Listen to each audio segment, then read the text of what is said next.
Excuse. Oh, right. Properties.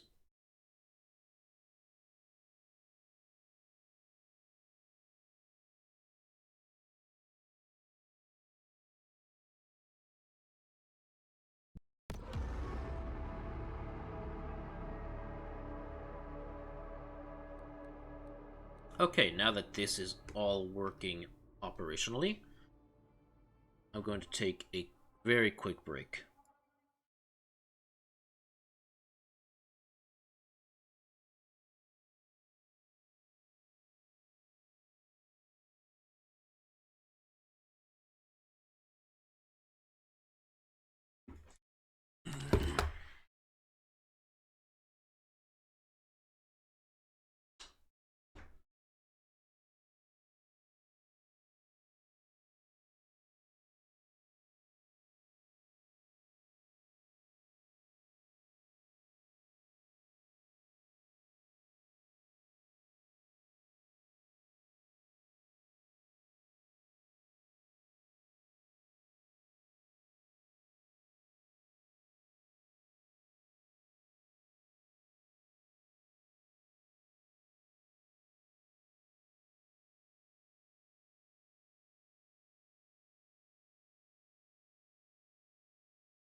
Hmm.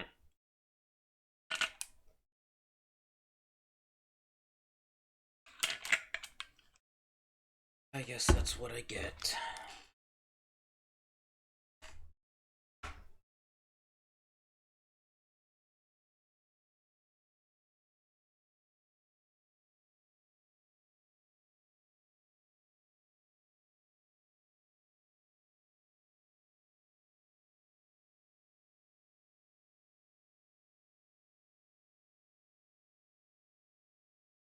I probably should start doing that. Or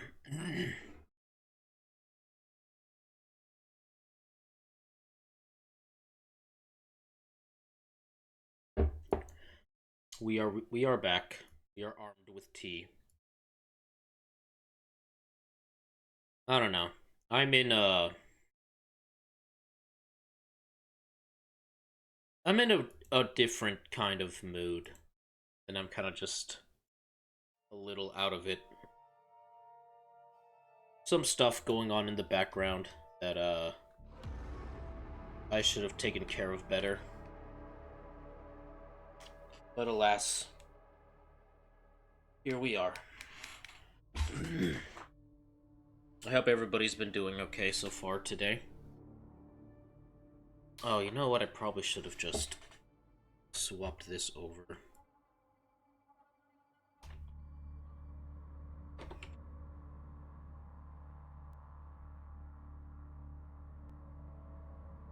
This is a very special kind of game that I wanted to visit again. That I've honestly been meaning to visit again, really.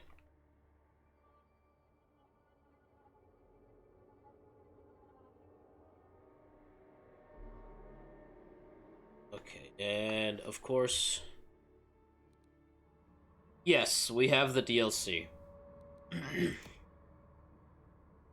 Mostly because, like, it is a game that,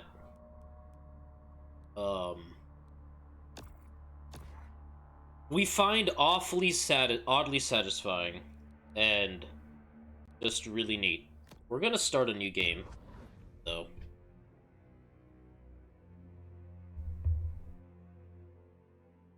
And I wanted to kind of just, I don't know, go through it all over again.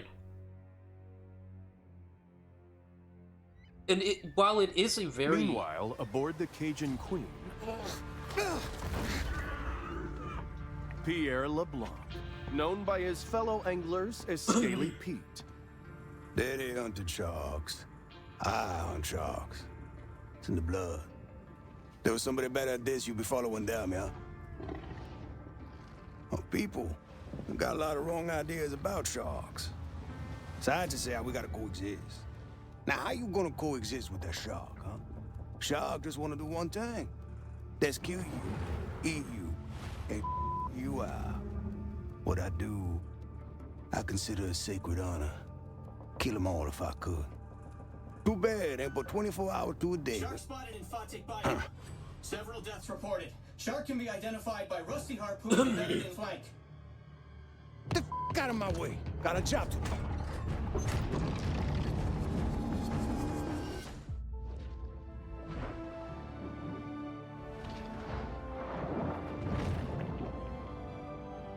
This is an adult bull shark. Fast, fierce, and armed quite literally to the teeth, she has little to fear here in the Gulf. This is a game that we find oddly satisfying. And it is a very The goofy muscular game marvel confidently moves through its watery world. that, honestly, you should never take seriously at all. It is very silly, over the top, campy. And we like it a lot. For the simplicity of being a monster. We happen to be a shark, but let's face it, at this point, we're more than just a shark at this point. The predator's 350 fearsome teeth are put on full display.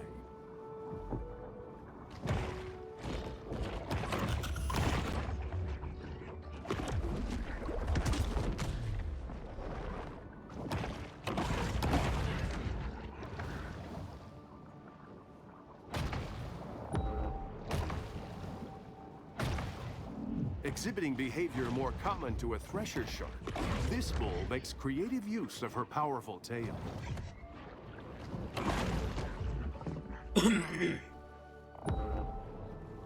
And I hope people are doing well today. I'm kind of just... I'm coming down from being really pissed off about something. And arguably, I probably shouldn't stream, but I need something to help calm me down. And I find going around chewing things as a shark creature cathartic enough. I hope people are doing well so far today.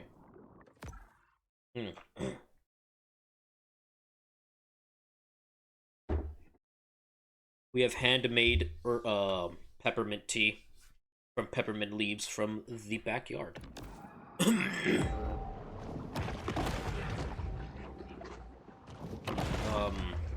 There was something else I wanted to say. I will show off some of my collection in a little bit. For now, I kind of just want a shark.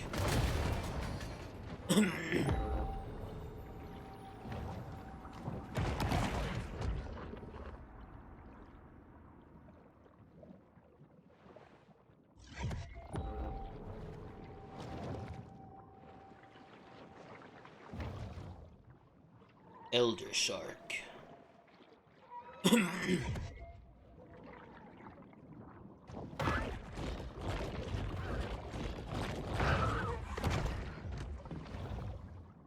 it in.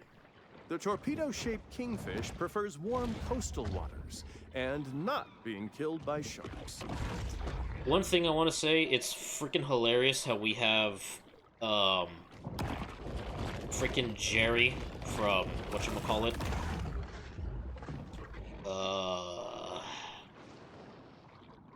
Rick and Morty. Which is funny because he was a voice actor who narrated a commercial for Zoo Books. So, I don't know if I can get him to trigger a voice line. Give you a comparison, basically. A shark fin is a sinister reminder to humans that the ocean remains a wild and untamed domain. Okay, you hear that? You heard that voice line? Here.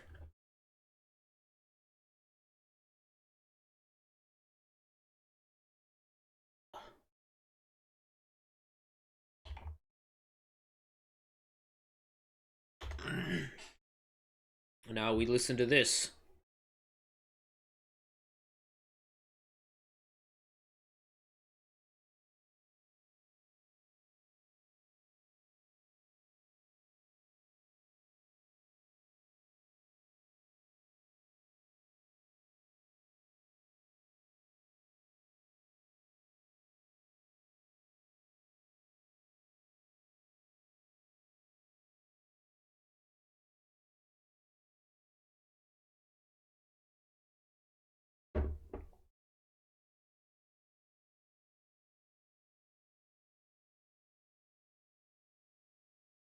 Hold on, wait a minute. There it is, the shark! The sharks! As it was always meant to be.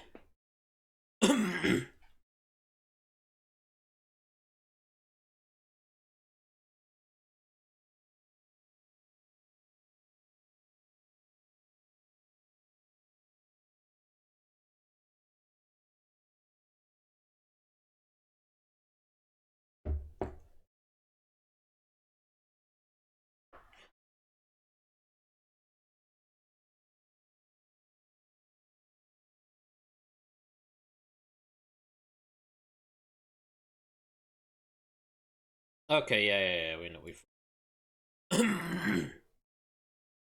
we know the Zoo Books. Oh god, what just happened? Yeah. Okay, there we go.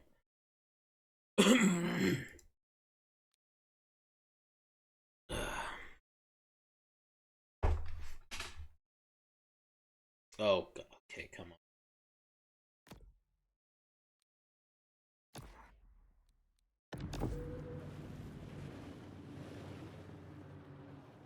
There was something I genuinely wanted to talk about. The bull performs an acrobatic feat worthy of an orca. And I don't remember what it cruelly was. Imprisoned and put on display in a marine park stunt show.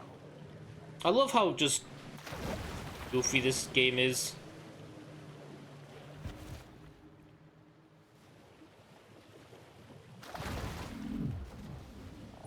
Like how... And this came out back like 4 years ago, actually, now that I think about it. And it's just like... The big fish plunges to the ocean just below. different. It's almost like a game that's kind of born out of its time, you know?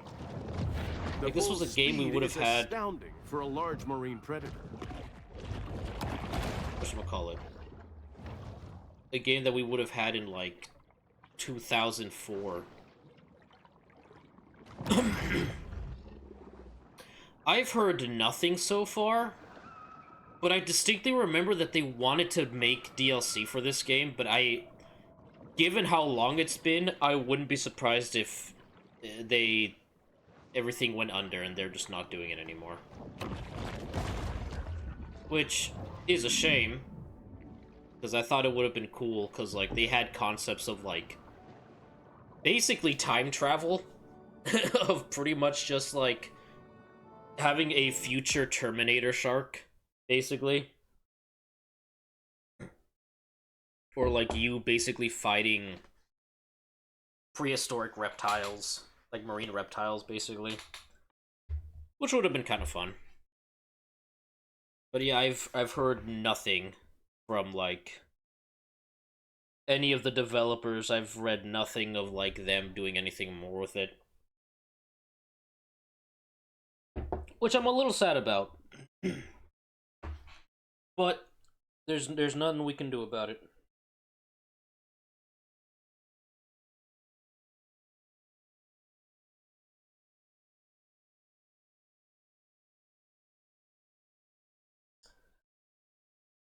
I think the only other thing I wanted to say was that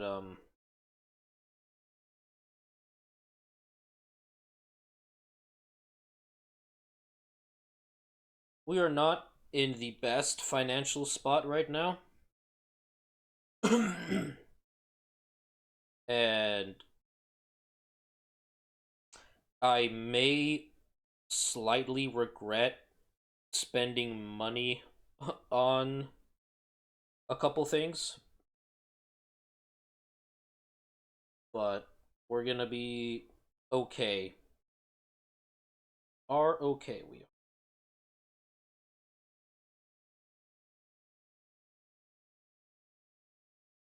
In other news, fuck, what was it?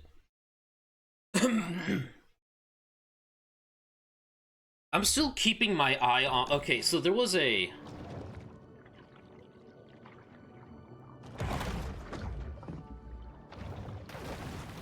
A breaching shark is a rare and calorie-intensive spectacle. Woo!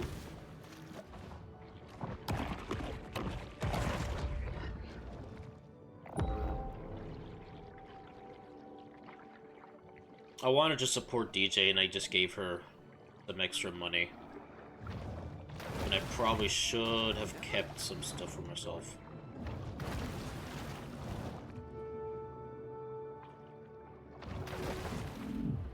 Woo! But, I don't know.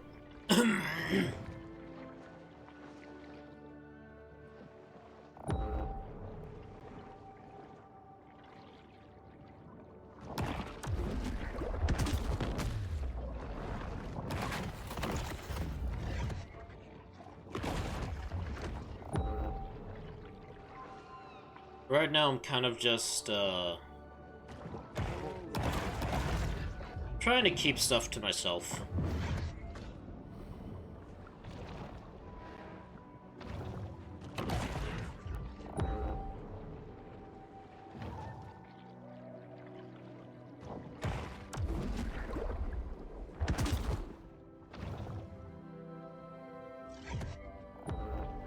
Where did those humans go? Oh, they're dead. Okay.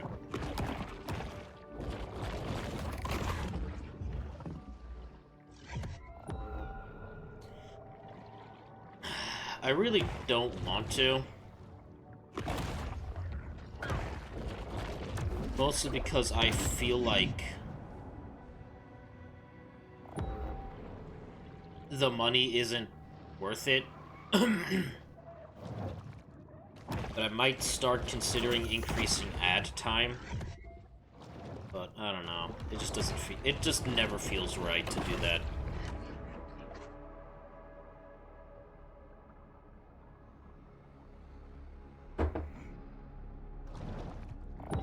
Anyway, let's go eat some humans. While it is well known that sharks feed on mollusks, fish, and seals, less discussed is their propensity to feed on fear. My ability to feed on fear. For I am a creature of the depths. I have come to take what is mine. Foolishly you chose to enter these waters, when mankind has long since abandoned the sea.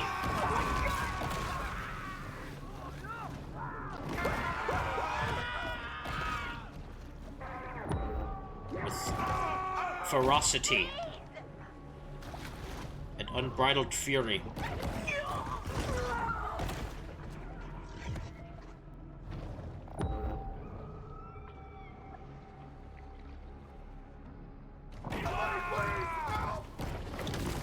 It must be emphasized that this sort of targeted violence is quite unusual for a shark.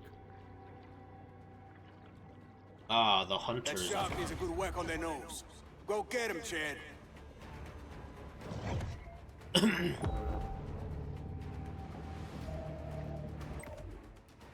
Oh, combat.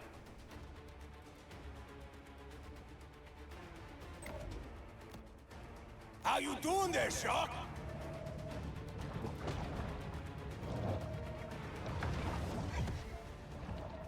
Wait, hold on.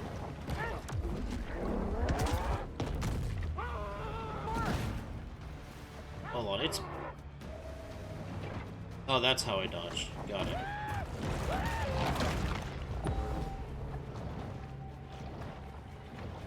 This game is so goofy.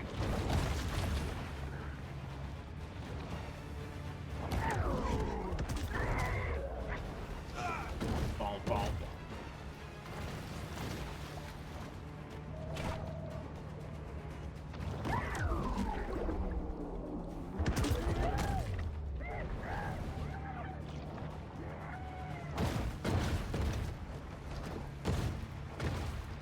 You got Chad. Kenny, knock him down, partner.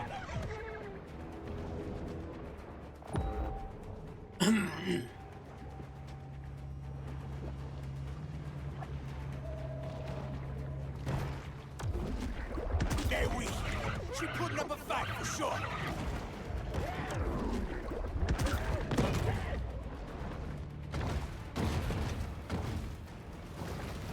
Woo! Woo! Woo!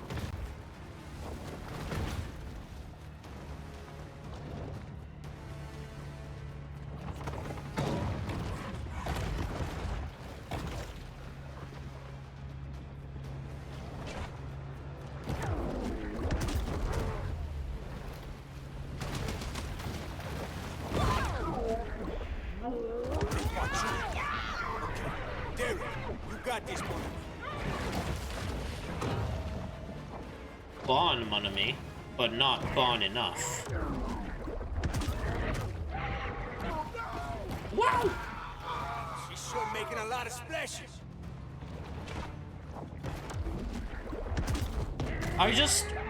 There's something really fun about using the other hunters to beat up their own friends. To literally beat a motherfucker with another motherfucker. I ain't playing no more. I catch me this shark myself. What? Oh, look at them teeth. Oh, she gonna make quite a mantelpiece. Time to kill us a bigot. Got us some dinner coming, boys. What? No! Defeat. Scaly Let's get her up on Pete's deck, capture.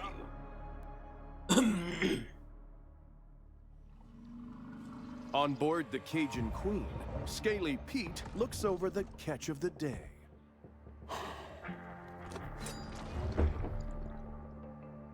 Yeah, this my daddy's iron, all right. But this ain't the shark. Not the one I was looking for. How do you know? How I know? Not big enough. This look like a mega to you?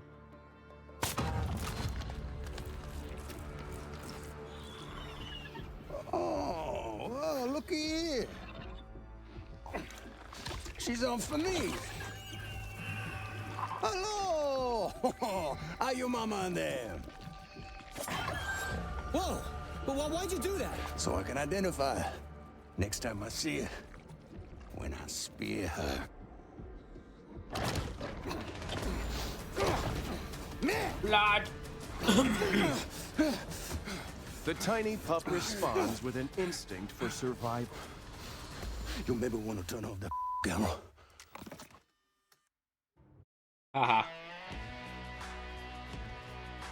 On History Channel's next episode of Scaly Pete.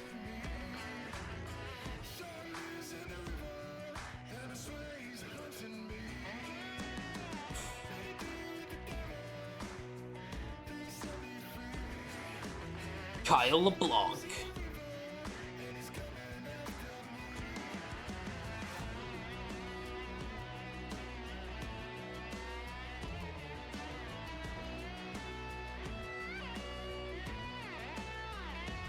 History Channel presents Maneater.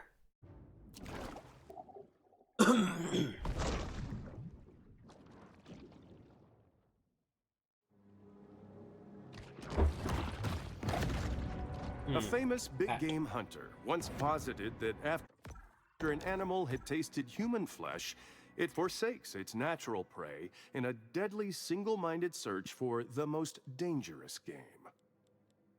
Man. So now we are small.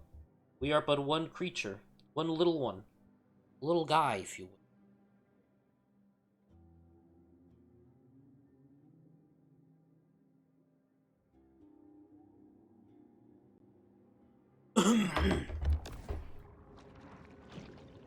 One of the things that I want to try to do a bit more of is just find more games, I suppose, that I can play with the community, like with more people.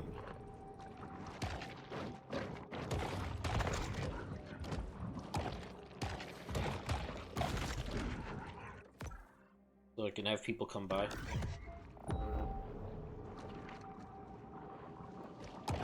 I don't know about becoming scaly, but it's on the agenda. Also, hello, Toner.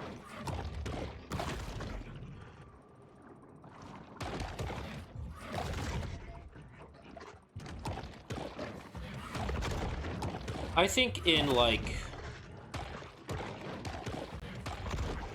how long have we been on?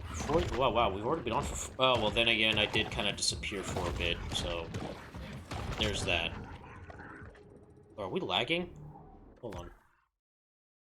OBS is, like, lagging. Okay, like, the game looks fine, but OBS is, like, lagging. That's kind of weird. Okay.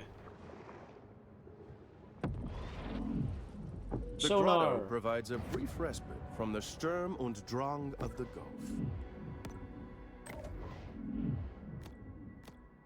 I need more nutrients.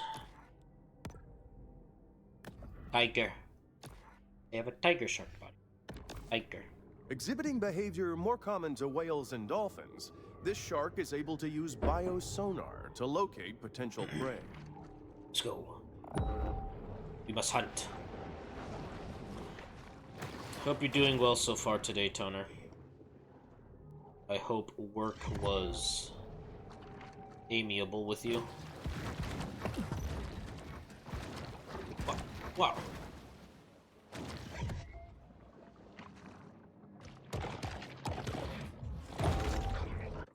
I want to go back.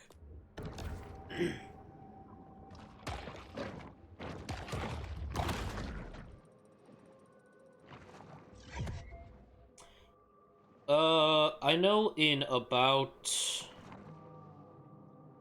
Let's give it maybe... An insatiable fish, the bull shark is 9/10 appetite. In like 30 minutes... I want to do a little... I wouldn't say a tour, but I do want to show you guys all the stuff we have in our collection. Remember, when planning a cemetery, try to avoid high-risk coastal areas.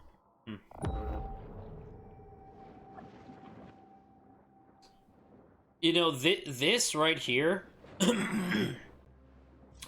this is how you get man-eaters. Because these animals who live here will dig up these graves. And they will eat human flesh, and then they'll be like, ah, human tastes kind of neat. You know what? I can get behind human. And, it's a dangerous thing.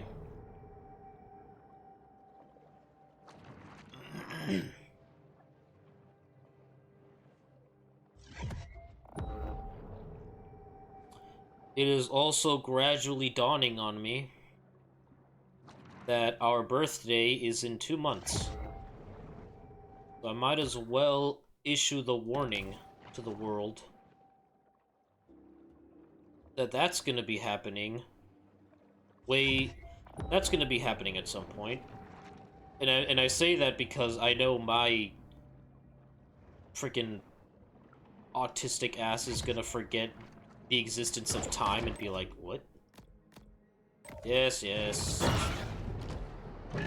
Alligators.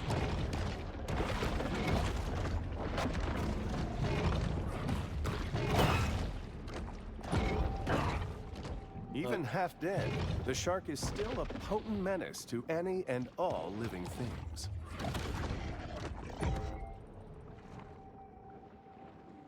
I'm gonna have to just run. The alligators are actually kind of a menace. So what I'm gonna have to do...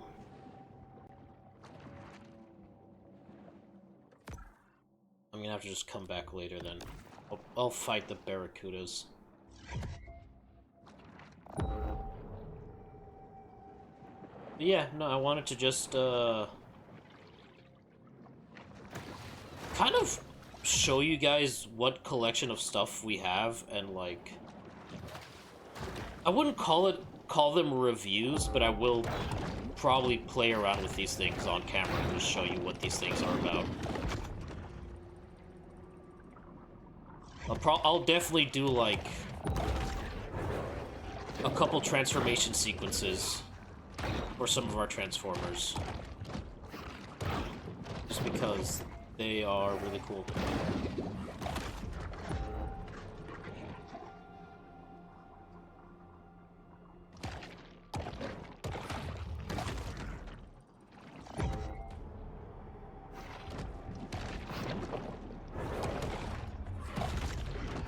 Alright, I can't do the tail whippy whip.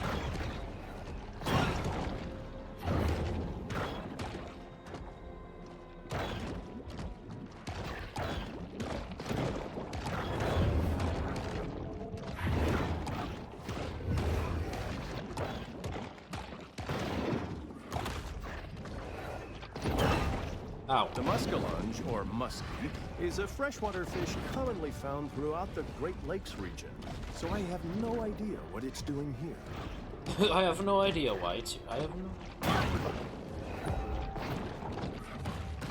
Munch, munch. Did I get... Okay, I did get bigger. I did actually... Here's how I can tell. We do look a little... Oh, that's new! They've never had that before. Oh, there's like a little, size measurement right down there. That's kind of cool. We're 1.2 meters... Wait, we're 1.2 meters long? That's actually kind of long. That's actually... Damn.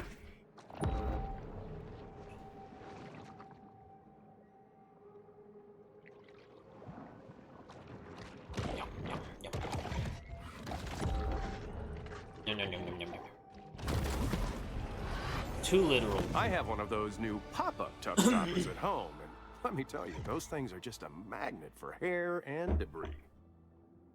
And debris. Look at our big beady eyes. Oh. Hello. Hello. We're just a little guy. Hello.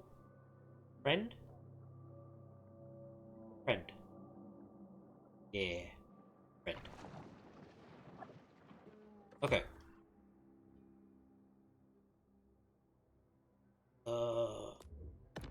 Where is the...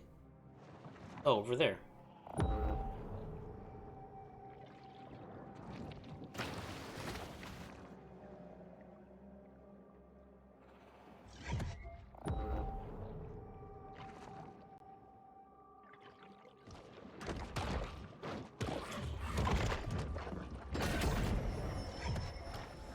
Goaded by lusty appetites, the shark's sole aim is to eat and evolve. Evolve. Become greater. Like many animals, sharks need to breathe to live. Ow, ow. Protein caches like this one are a convenient and tasty way for sharks to increase their protein intake.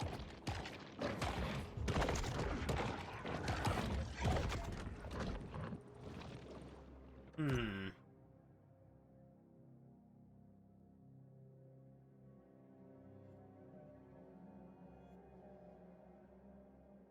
I fast travel back? Yep. The peace of the grotto enables the shark to approach the world with greater confidence and effectiveness.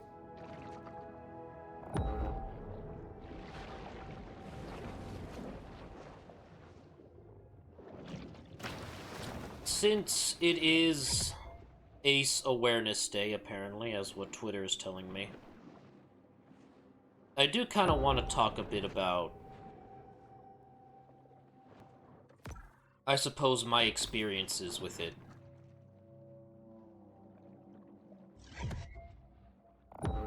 As you could imagine, growing up as I am was already kind of hard enough. Like, as I may not have been, like, officially diagnosed, but I don't really need to, as Despite the it's become catfish's very highly clear developed even within my auditory family. system, Your boy is very lab tests autistic. Your boy reveal is... they still prefer CDs over vinyl. And it's an aspect about me that I'd never fully... I didn't fully understand until way later in my life. Performance-enhancing mutagens provide benefits that could mean the difference between life and death. And suffice it to say,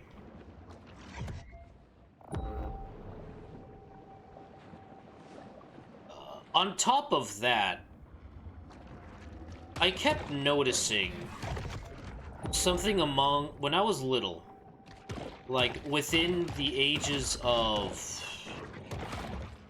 let's see, 9 to 10. I would say between the ages of 8 and 10. The overhunting of Fawtick's keystone predators has led to a superabundance of catfish, which is just fine by local bully Rosie the alligator. Rosie the alligator? Aw, she's mean though.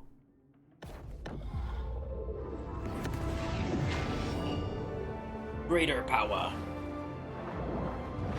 The shark is now a teen, and we should expect much angst, ennui, and poor decision-making. Thanks. We are now 1.4 meters.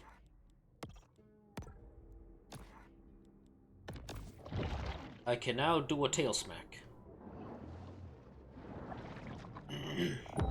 So... Woo! I noticed a change in behavior of basically my brother and and I guess to a degree my cousins. Effectively my siblings in their perspective on girls. And basically like just females, women, and I'm just like I wouldn't say I retained the girl's icky. I was more like that's a girl. That is indeed a woman. Why does that change anything? Why does that change? You know, it's like, okay. What changes? What's different? I don't understand. Is there a thing? Is there there's something I'm missing here? Like what is it? I distinctly remember, right? I had back in the day when we had Blockbuster, we rented Soul Calibur 2, right? And we get to what were we playing? It was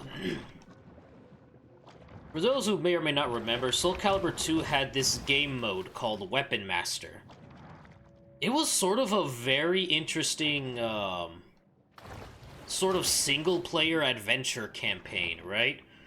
Where you take the role of a very specific character, of, like, an adventurer, and your character has a certain fighting style that is represented by, you know, all the playable characters in the game. So, like, sure, you're playing this level as, say, Cervantes, but technically your character is not Cervantes, right? And it's actually, I think that's actually how, like, how you unlock characters, actually, those playing through like this. And we got to a very specific level of the game where it was basically the first one of the characters was Ivy. And for those who are not aware, Ivy is basically the promiscuous, sexy icon of Soul Calibur with her very revealing attire. And all of, like, basically, my brother, cousins were all like, ooh, because they're older than me, so they're like, they're just like oogling and ogling like a bunch of fucking idiots. And I'm just here like, okay. We still have to fight that, you know? We still have to, like, you know, deal with this enemy in front of us. Like, why are you guys, like, being weird? And gradually it just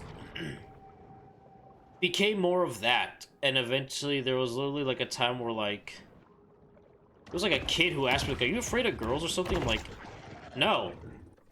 I just don't get what this is all about. I don't get what...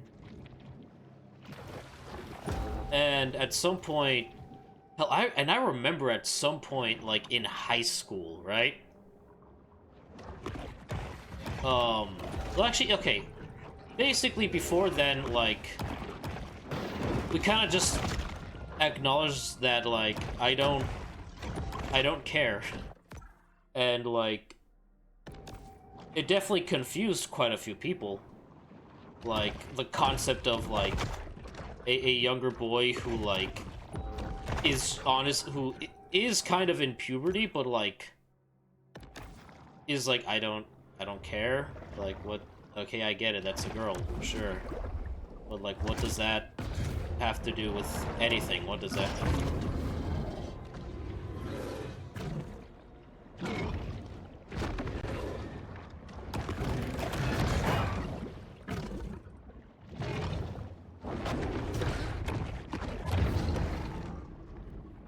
And at a certain point... Ow.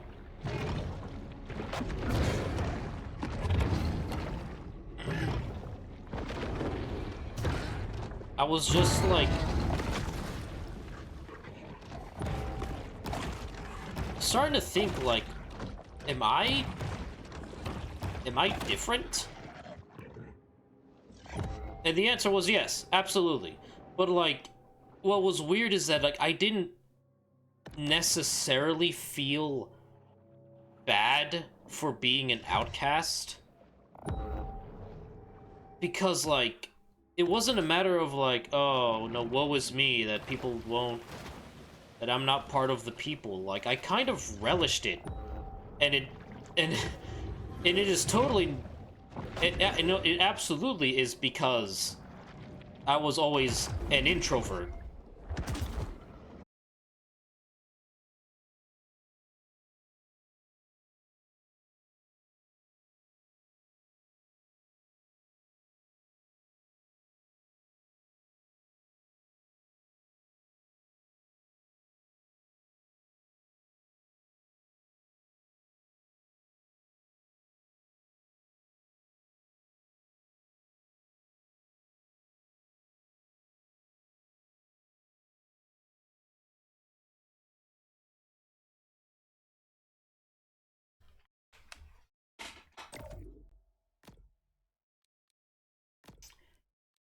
And I was right in the middle of trying to tell a story.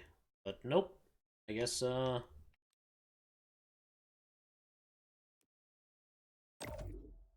just have to leave it at that. Yeah, encoded error. Hold on. Shadow low. Brightness 5. Textures.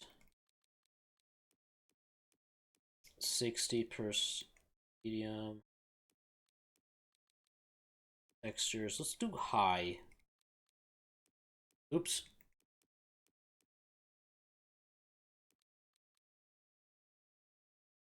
Okay, hold on. Let's do this low. Set effects, medium, high. Yes. Sea levels have made once unreachable corners of the bayou accessible. Okay, we should be good now. Wow! I don't, due to the fact that I didn't even realize we were completely disconnected, I'm gonna have to, like, basically ask, what, I don't even know what part of the story I was on before I disconnected, not gonna lie. Suffice it to say, I didn't particularly mind that I was kind of an outsider, kind of the outcast. Mostly because it meant, oh, hell yeah, I get to be left alone. I can literally just live and thrive in my corner. But of course, after a certain while, kids don't think of it that way, and think of you as being kind of the weird oddball, and occasionally try to poke jabs in front of you. And then Columbine happened, and less of that became... Okay, no, that's awful. I shouldn't say that. I should not say that at all. That's very fucked up of me. Suffice it to say, I didn't think much about... In fact, I almost never thought about my sexuality. Because, in many ways, it didn't matter. At least it didn't matter to me. It didn't serve a purpose, if you will. Like, there was no practical reason for me to worry or care about it.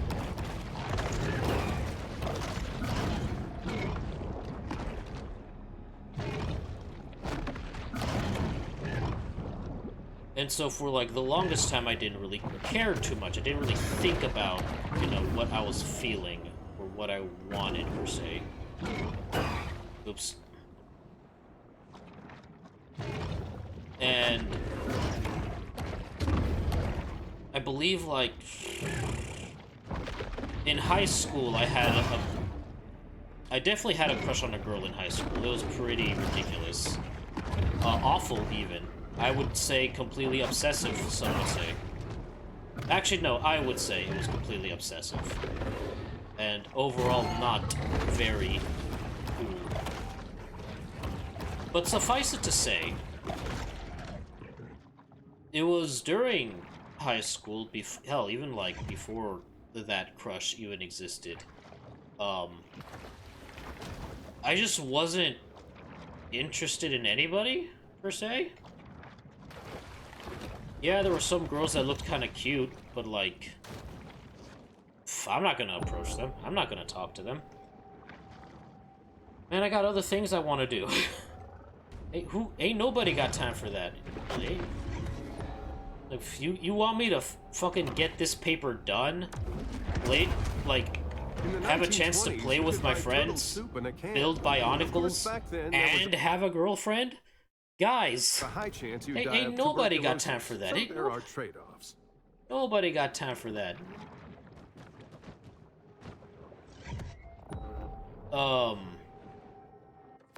Where the hell did you go? Where did that crocodile go? Where'd an alligator go?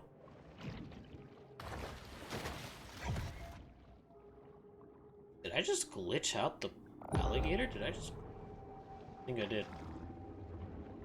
Anyway. There was a girl in my freshman biology class. If a group of consenting hey. adults wants to perform cryptic rites to shadow forth the prophecy of the great old ones, who am I to judge? Excellent. Also, I just love how there's, like, just Lovecraftian stuff randomly in this game. It's like actual Cthulhu and fucking kaijus and shit, just like, okay, so this stuff just exists in their world somehow. For some reason. Okay, I think that gator bugged out, so...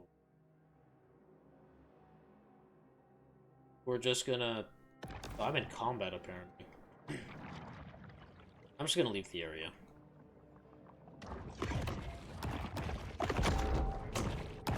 What was I saying? Oh, right.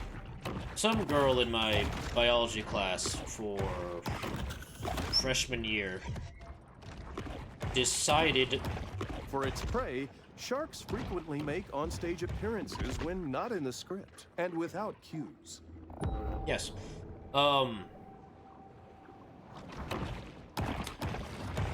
There was a girl in my class. Funny enough, separate girl that was my crush was in that same biology class, but unrelated.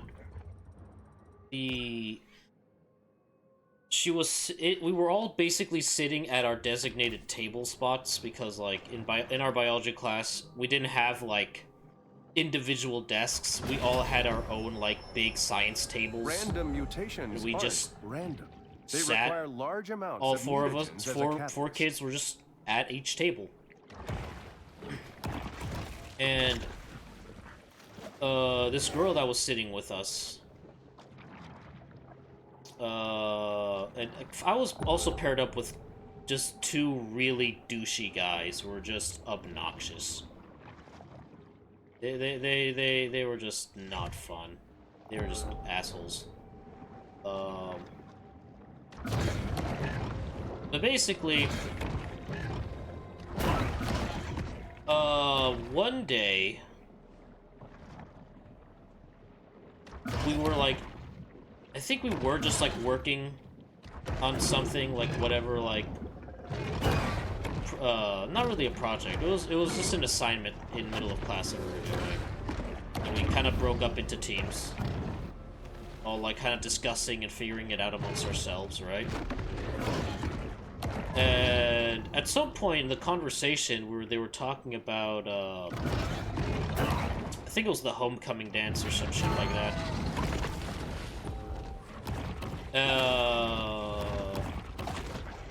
I don't remember like what led to it, but like basically the girl that was sitting with us, I think.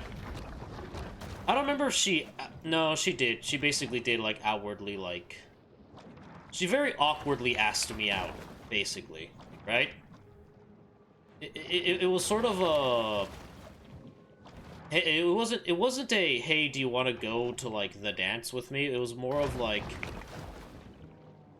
well, I'm looking for someone. Do you want to go with me? Basically, like because like I said, like I wasn't interested. I don't even have anybody to go with, even if I wanted to. And she was like, well, do you want to go with me? And like. And I just I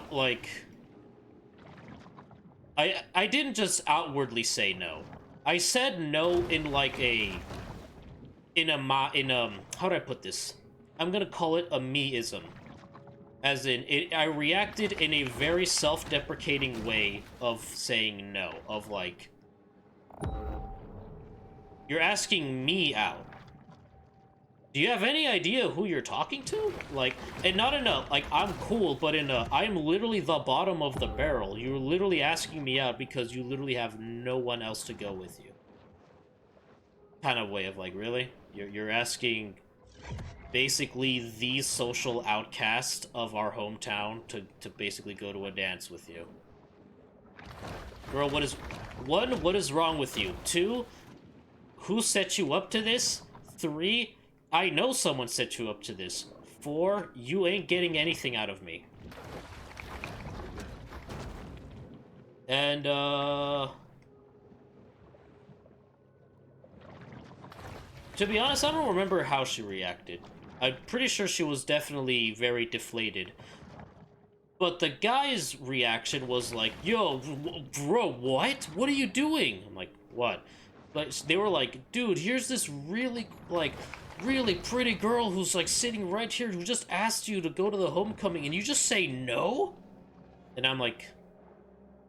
basically a Joker moment of, like, basically this guy, like, you're just gonna let this girl go and say no to her? And just walk out of here? Yeah. Like, yeah. And very quickly I was like, bro, if you think she's... If you really think that much about this one girl, why don't you ask her?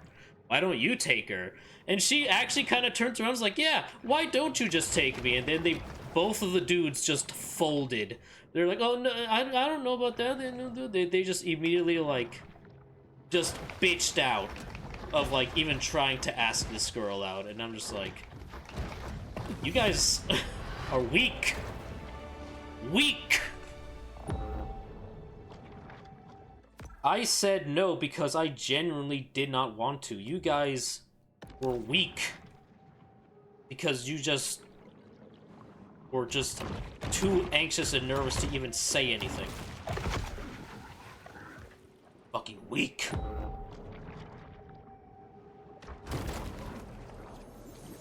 Remember, if you find yourself hard aground, the best thing to do is stay with your canoe and die the death of an honorable seaman. Seaman.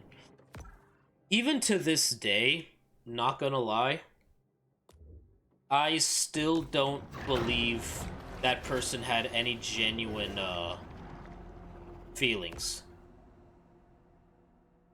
And I'm sure and even if they did, I held nothing for them, honestly. I was just, if anything, I did the right thing of not even putting myself in a situation that was gonna make me Some uncomfortable. sharks are scavengers, indiscriminately consuming anything that's vaguely edible. Because quite frankly, my sense of comfort and I used to buy wellness Sunshine is more sunscreen important. until I read it contains 7 hormone-disrupting chemicals and palm oil. Which is something that, like, I think kind of defines my days of youth and whatchamacallit, puberty, I guess, of, like, my sense of comfort is way more important to me than whatever weird social standing I may have with my peers. Like, I didn't care.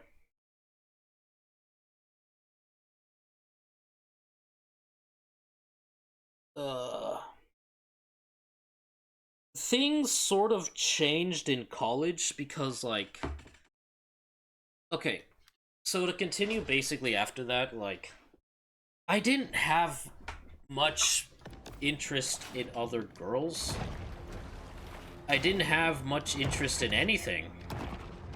And I think quite a few of my friends kind of understood and respected that, for the most part. If there was somebody that genuinely did interest me, I might actually say a little bit of something, but, like, more often than not, it's all just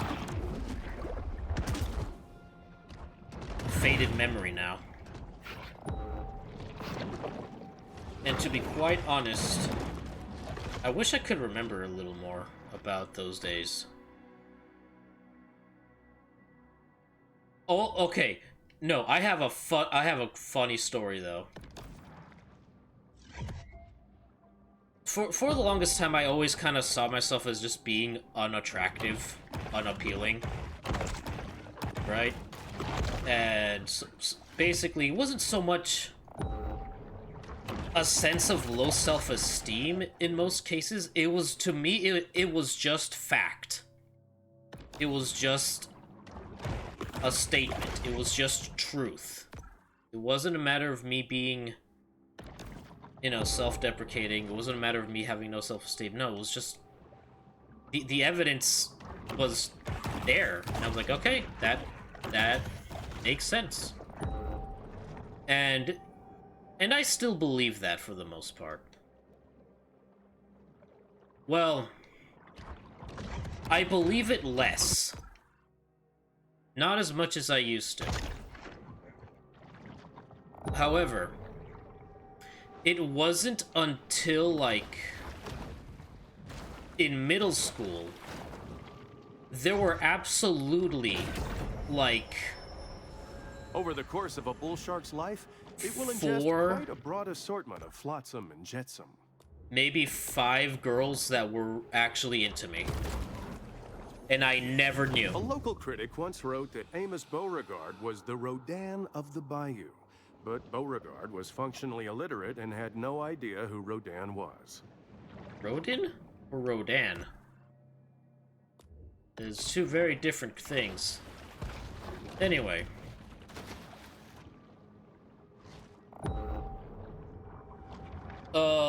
In hindsight, one of the girls was very not good at conveying her feelings, in the matter of she literally did not know when to leave me the fuck alone, to the point where I actually confronted her. Like, I actually went into attack mode, and I was like, you really need to back the fuck off and leave me the fuck alone. Because I really just want to not socialize with anybody. She's like, and she didn't really get the message for a hot minute.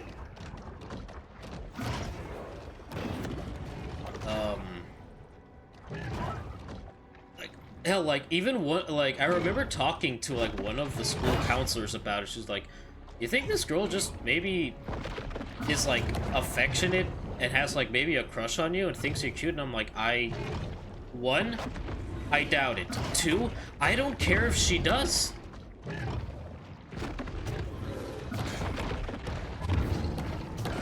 Yeah, but it was like, for me it's like, okay, first of all, I doubt that she does. Second, even if she does, she's still not respecting the fact that I literally do not want to interact with any of you, with anybody in this school. I literally just want to be in my corner. And things did change a bit after that. Sizes through selective feeding. It also doesn't... Okay, I will say it also doesn't help in her case, right? The school counselor I went to see was the wife of one of my dad's co-workers. At the time, I think my dad had basically taken up a more supervisor, manager position at his job, at the company that he works with. Though his co-worker's wife was that same counselor that I talked to, and I kind of forgot that kind of connection that I have of like, oh, I see. And eventually, news about this does reach my dad, and he's like, okay, we gotta figure something out about this. Needless to say, that girl never fucking bothered me again. But oh boy, did 2 more come out of the fucking woodwork. Oh boy, did 2 more somehow come out of nowhere. And I'm like... And I'm just like, oh my god. Hell, I remember there was like... Okay, outside of like... girls approaching me without even me fully understanding, there were these guys who like kept approaching me who like... I guess they wanted to be friends with me because, like, they felt bad that I was just all alone, and I was like, no, you don't understand. I am voluntarily being away from all of you because I don't want to interact with any of you. I just want to do my stuff here and go home. Retrieved from a crocodile's mouth. No.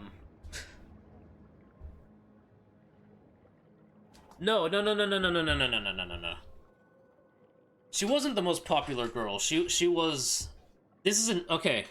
There's okay.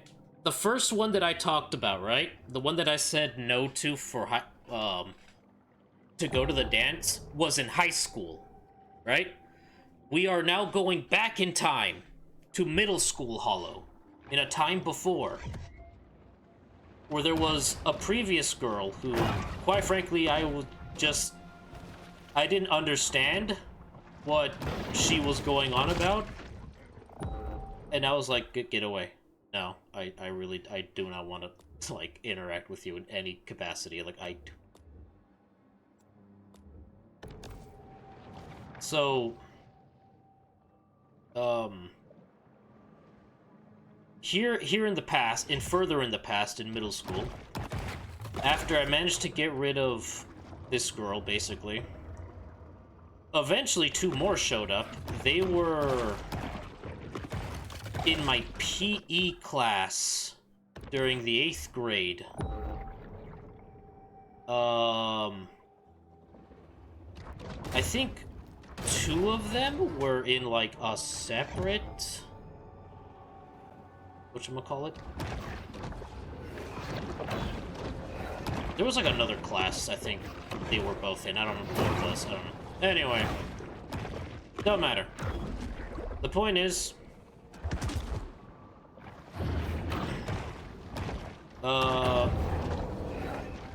they sort of took the hint, because they didn't bother me as much. They understood that there was a boundary, but they were more amiable. Or rather, I was a bit more amiable. Like, I guess I gradually, like, became a little more amiable because, like, they were respecting my boundaries a little more. And I honestly didn't interact with them all that much. It's generally believed that a shark never sleeps. And what helped, like, I think one of them I actually thought was kind of pretty, so I just was like, nah. I was less miffed.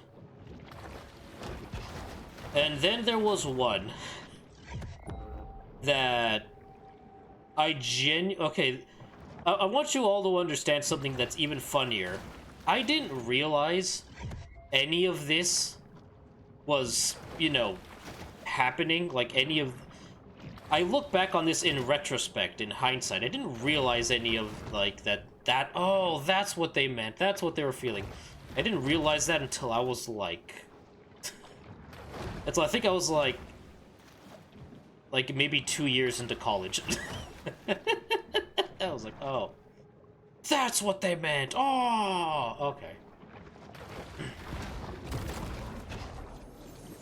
In spite of their reputations as wrestlers, alligators haven't mastered the nuances of scientific holds like the figure 4. Wow!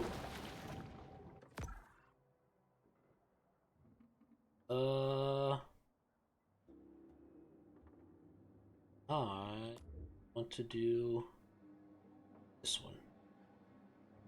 And so there was a girl. Even who, for sharks, it's important to create personal time for sober self-reflection. I believe I first met her in 7th grade in a science class. We didn't interact a whole lot back then. And then, after 8th grade, in a different science class, we met again. No, she genuinely had some affection and interest toward me. And it was mostly in, like, some of the way she talked and the way her body language spoke was actual interest. And I'm like, basically just freaking putting my head in the sand like a freaking ostrich of like, nope, I don't see it. I don't see anything going on here. Nuh-uh. Can't be real. None of this is actually happening. I don't believe a word you're fucking saying. I don't believe a word you're fucking... Oh, there. In college, there was one girl who did... This one did have an interest for a while. I'm not gonna lie, I think it was mostly out of desperation. I don't think she had that much interest in me. I did notice one day she was just interacting with me a lot more. And I was just like, okay, this is happening, I guess. This is a person. Like, it got a little spicy. And by little, I mean not at all. Basically, I honestly just think she just really wanted to get with a guy. She just really wanted to get laid. And she's very nice. She's a very sweet girl. She was a very, very cool person.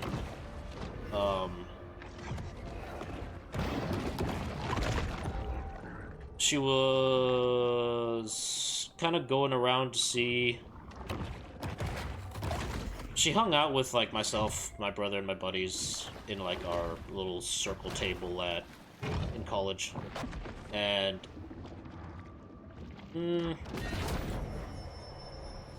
The shark uses lipids from high-fat fare like this to help fuel her reign of terror. We didn't really do anything, like, at all. I think the closest, like, thing we ever really did was the fact that she was getting really cold, and she literally, like, just put one of her hands in my, like, jacket pocket. And my hand was in there too, and we just held hands there. And I'm like, okay, I guess that's something. But nothing happened after that. That was just it. I didn't know what protocol was. I didn't understand. I was like, okay, I don't understand what's happening here. There's something there. What is this? What is human? How do I human?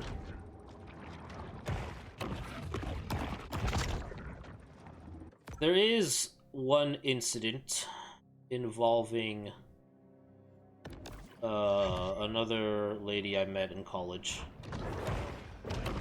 who... I'll leave it as we missed each other's signals. It was this kind of manga that would have been led to a blushing moment where relationship was cemented. Yeah, if only. But yeah, no, there was one other person that, suffice it to say, had... How do I put this? We missed each other's signals, if you will. We didn't think that we were... Basically, I didn't think she was interested in me. I didn't think she was interested... She thought I wasn't interested in her, and then, like, everything just went to shit. And that was it. And that's basically all I got. And during all of this, right? I never really thought much about my sexuality. I never really thought of... it didn't care. It didn't matter to me, like, what I liked, what I was interested in. And I didn't have, like, a fear of, like, people knowing or, like, really understanding, because, like, it just is. And if you don't, then okay, that's not my burden to bear. And after a certain point, like, I had plenty of, like, friends who were just various forms of LGBT. I had a lot of friends who were gay, friends who were lesbian, friends who were non-binary. Trans was something that was kind of just new to me, and I didn't fully understand it. And it took me a hot minute, and I feel like it was less of a... a bigoted thing or something negative, but I think it was literally just my autism brain being like, if not this, then why this? But that is that. Math is math, right? And it was just like confusion, just like, oh.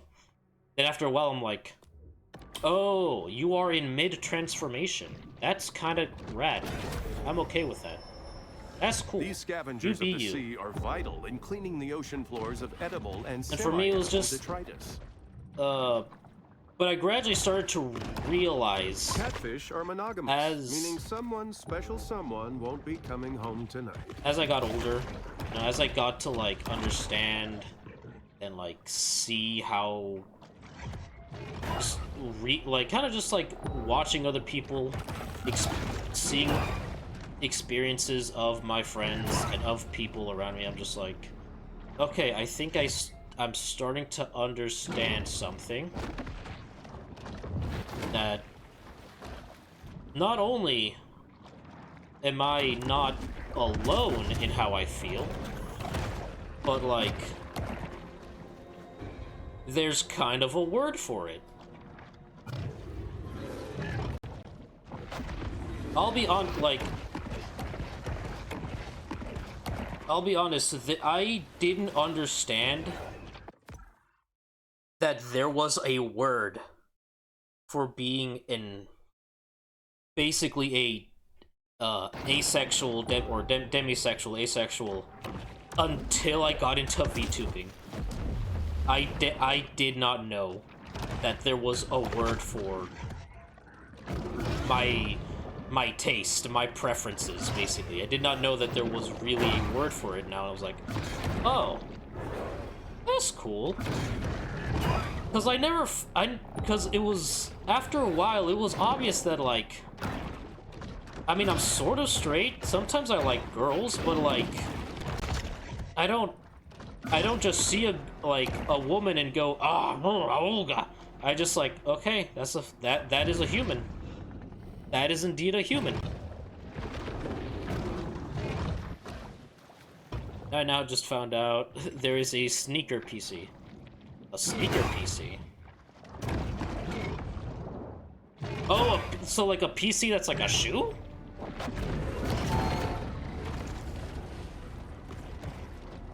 That's funny. Anyway,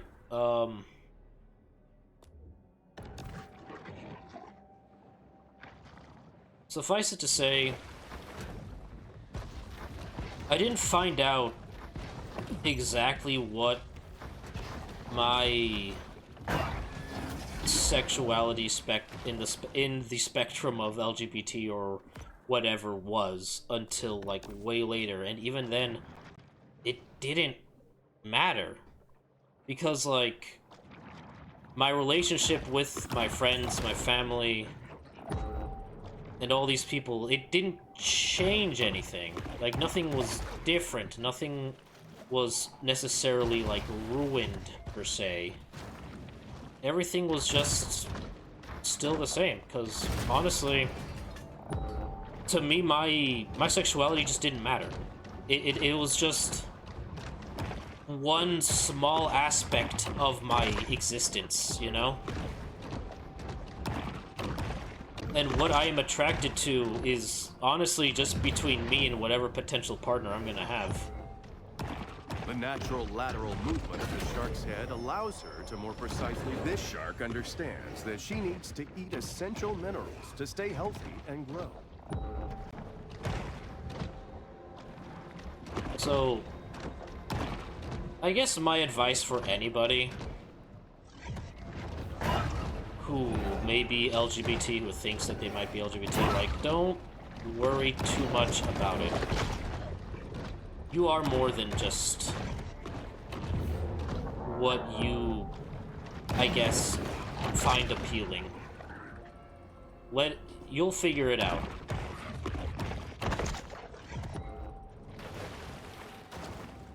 And honestly, all the people who matter are going to accept that. And then they're just going to continue living their lives because, well, That's how it is. But it is, I understand, it is a very alleviating feel for some people. I am a weird exception because honestly, I'm built different. I'm sorry. Some things just have little meaning to me. Or have less meaning to me than others might have.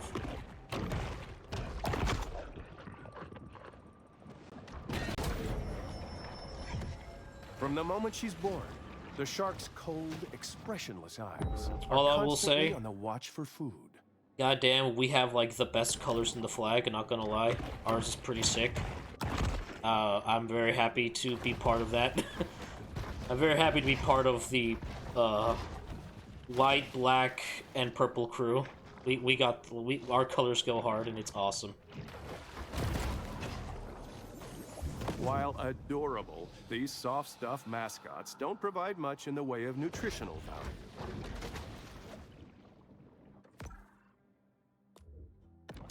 Okay, I'm gonna complete this stuff. And then we can go, I'm gonna start showing... Oh, I probably should... Oh, I should have done that sooner, actually. Oh, I should have done that way sooner, because I just realized the sun is going down. Okay. I definitely should have, like, shown this stuff to you guys first. Bong! Someone should have taken a gun safety class. Oh, their head just got blown off, goddamn.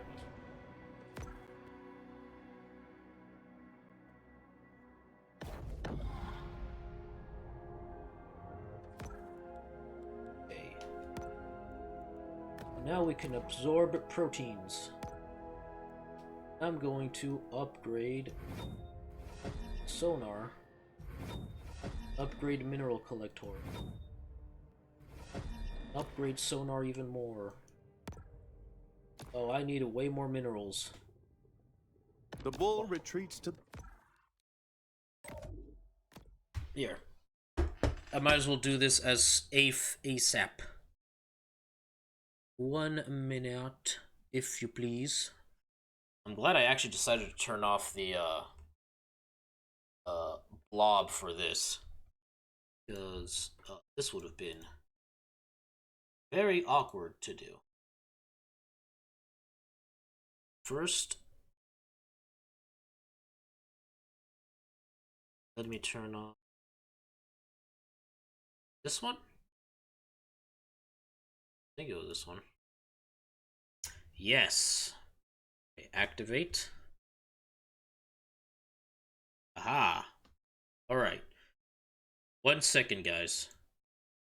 I need to...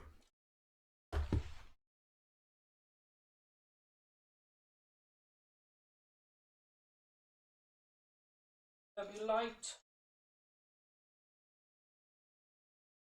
I'm actually gonna take this opportunity to use the bathroom, so I will be right back.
Truth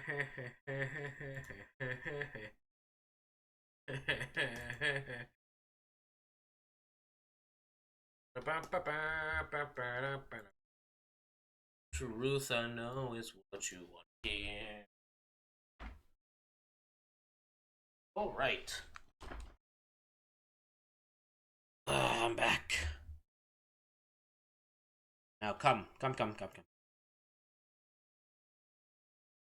So, we are here, and first and foremost, I hope you guys are all doing well so far. Nothing. I think I should probably. I knew I wanted to do this earlier today, but I didn't get to. I need to fucking dust off a lot of this stuff. Uh-oh. Nope. So, let's start with some, how do I put this? Less expected items. The least expected items, if you will, of our collection of things. And I will begin with plushies.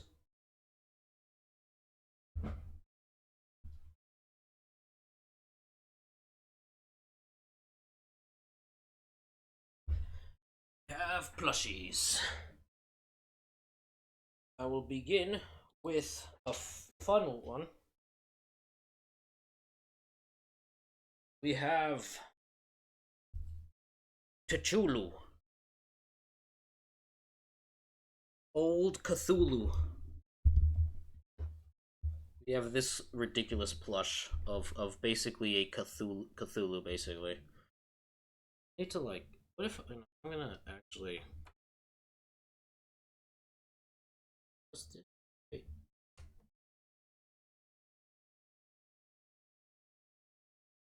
Just okay. So Cthulhu, you have this Cthulhu, this Lovecraftian creature. A friend of mine got me this at the San Diego Comic-Con of 2016? 2015. Here we go. The tag. I could make it. Yeah, hold on. Fucking Z-axis human. Howard Lovecraft and the Frozen Kingdom Arcana. www.arcana.com. She found this and thought of me, so yeah, she got me this. It's got this like kind of wings back here, little weird rune symbols on its body. I love this thing. I think this is gonna basically stay with me for like the rest of my life. Alright, next up. I got from BlizzCon of 2017. Hello, Sagi. We are doing the... No! When did this happen? No! Sorry, I just now noticed that he got a busted wing. It's busted. It torn up. Now I'm kind of sad actually. This is a Nightmare Drake from whatchamacallit? World of Warcraft. I got this from BlizzCon of 2017. I actually got to go to BlizzCon at 2017. It was in Anaheim, as it always is, LA. Yeah, I really like this thing. I gotta do something about this wing, though. Like, I don't even know when the hell... Probably, no, I'm sure it is. Like, it looks like we would have to just sew it back in again. I might have to, like, ask, like, my mom or something. Oh, I see what part of the... Okay. So, part of the issue that I remember is that the bendy wire... Because there's, like, a bendy wire for the wings. the bendy wire for the wing here snapped off at some point. And I guess after, like, it just moving around enough, the rest of the fabric kind of just tore out. So, I love this guy. He's adorable. He's just a little nightmare creature. A little nightmare dragon. Me. Alright, away with you. Next up. Dark Chow. Yeah. Little evil Dark Chow from Sonic Adventure 2. I was okay. One day I went to Target to, like, look for, I think I was actually looking for a Transformer figure, and I couldn't find it. But I ended up finding this guy, and I'm like, you know what? I'm bringing this thing home with me. To quote Uncle Iroh's whatchamacallit, Uncle, one of the great wisdoms of Uncle Iroh, the only thing better than finding what you're looking for is finding something you weren't looking for at a great price. And that's basically how I got this Chow.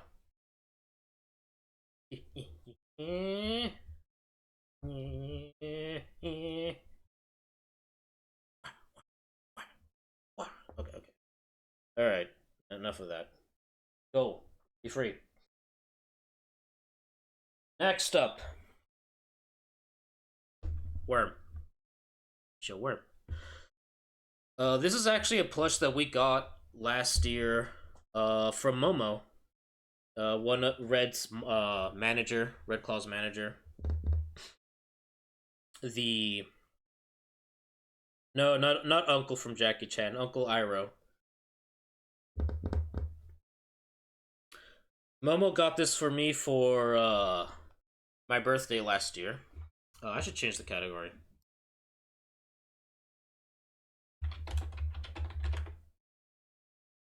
And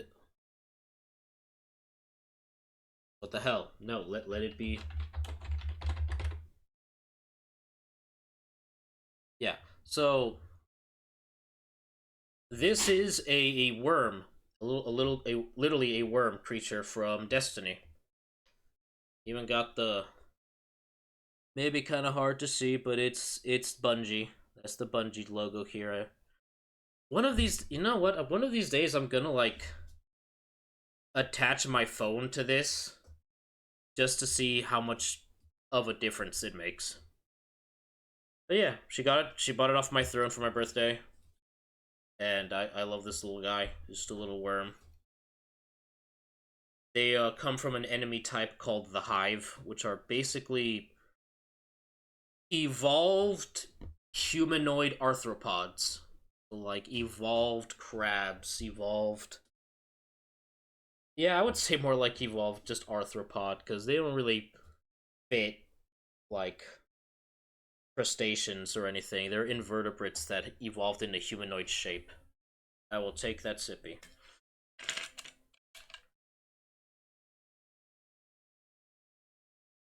But yeah, these little guys are kind of around in the game. There's a weapon that shoots one of these guys like a grenade launcher, and it's kind of goofy. It may be hard to tell, but his eyes do glow in the dark. His eyes are meant to glow in the dark. It's kind of hard to tell, to show, but it does. He's just a worm. Alright, fly. Or you come rolling back to me. Okay.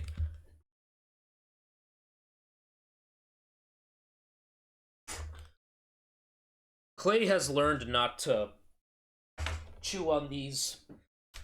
Last of the plushies is this guy. I wish I remember where I got this from. I really don't remember where I got it from. I think I think I got this from like a Barnes and Noble. I think. No, I don't have a Tricky plush. It would have, if I did, I probably would have put it next to the Nightmare Dragon. But yeah, this is a head of a Mind Flayer Illithid plush. Its whole purpose, however, is it's actually a dice bag. And I can have my dice in here. I can have to. No. It's pretty neat. Very cool. I just rolled a 1. I don't like where this is gonna go today. I don't know. Excellent. That gave me confidence. Next.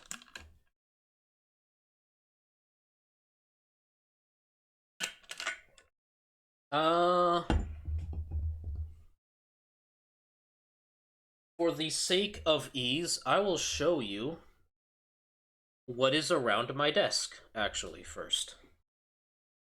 Let us begin on my side over here. Water. Here, I'm gonna put this down, actually. Here. This, I absolutely got from a Barnes & Noble. Is a Lovecraftian Elder Sign dice cup. And in this dice cup is this massive light up D20. Where when I roll on a 20, it lights up. Hold on. Pew pew pew pew pew pew pew pew. Yeah. Inside here, there's like a bunch of accessories of like other toys and figures that I have that I'm gonna show you guys later. That's literally what I use it for now, is just storage.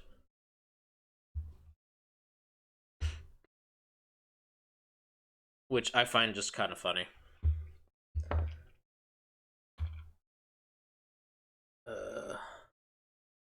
Next up, we have Medarot. If you've seen my build videos, you've seen this guy. Japanese dub. This of Medarot. This is Beastmaster. But for out here in the West, for Metabots, the English dub, this is Robo Emperor. And he was my favorite Metabot. I really liked this guy. I thought he was really, like, menacing and, like, badass and kind of rad. It also didn't help that he basically had a cool mouth cannon, like a freaking kaiju dragon thing, and I was like, oh, that's so cool. He's got these, like, freaking gun arm and, like, a missile launcher, and he's got these tiny hands under here. It's like, weird sort of like basically like these wire tentacle things that he slides around with. He's got like a mouth cannon that, because this is like a visor, right? This black stuff here is a visor. It's not, we're not going to be able to pick it up on this camera, but he's got like a toothy mouth that like can open up and go raw, just fires like energy breath beam. It's cool. I like this guy. Next, while not a Gunpla, it is in fact my favorite Gundam. The Dark Gundam. Or Devil Gundam, if you want to go with the Japanese dub. There was just something about the Devil Gundam that I really liked. Like, G Gundam already had, like, Gundam designs that just went hard. They just went balls to the wall with it, because, like, fuck it, everybody gets a Gundam. Everyone's gonna be unique and different in their own way. And the Devil Gundam really stood out for me because it just looked so cool. Because, like, it went cool. I liked it before the obvious reason of, like, it's a machine, it's a Gundam, right? But it doesn't have a a humanoid profile. It was this weird monster creature. Like, the first form was basically like this torso on like this large like crab, this crustacean thing, this creature. And then eventually its final form that we see at in like the last two episodes of the anime, that basically became this abomination. It's a virus spore that burst out of a genetic giant gun. Yeah. And then it's this thing, right? Which I like. This is the mobile armor mode where it's just like floating.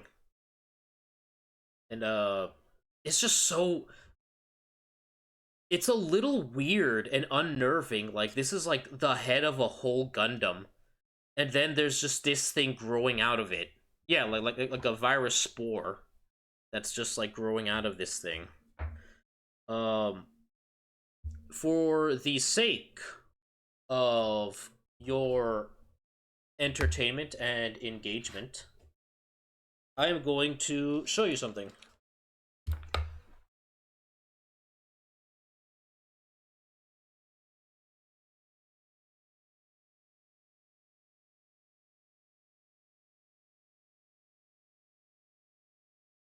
I would absolutely buy a master grade of this thing immediately if they ever dropped one.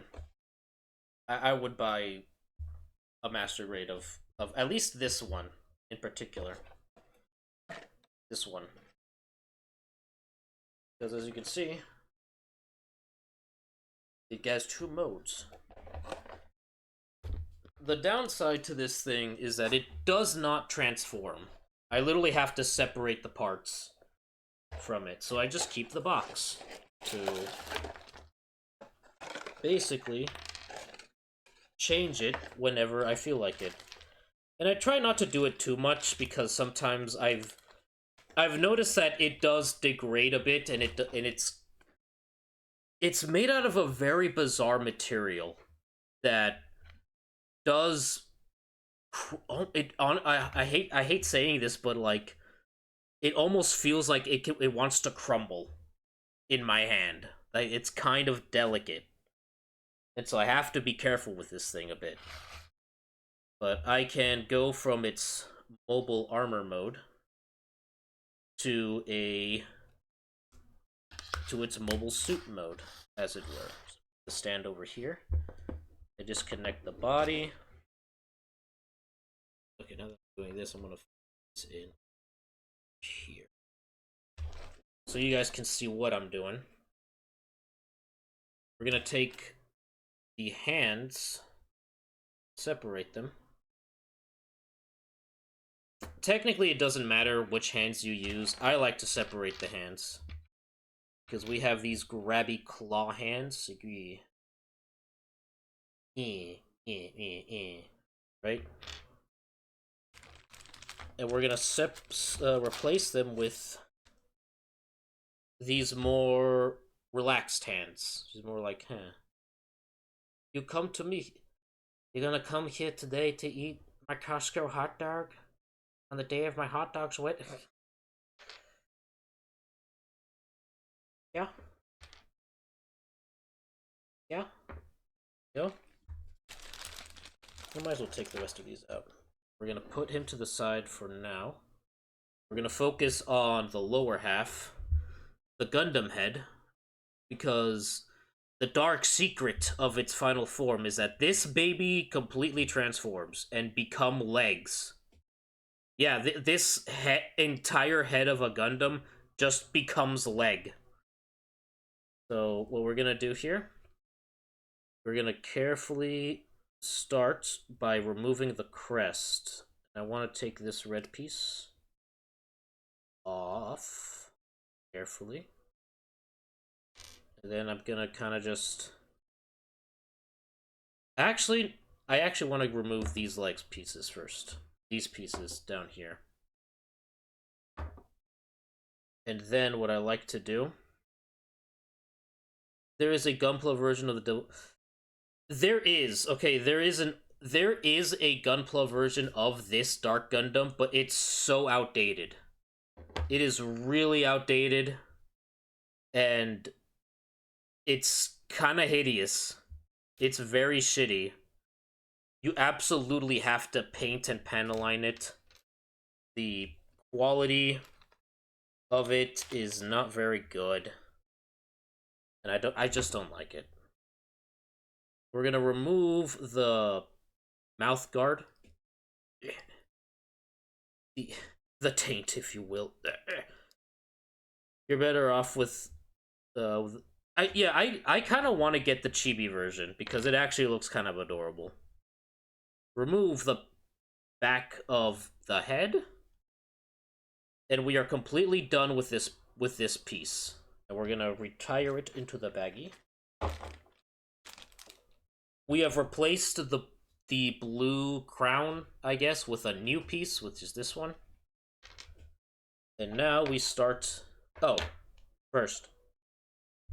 These little thrusters, I guess, we're just going to completely remove them. I like to use my pinky because it's small enough to just grab from the inside.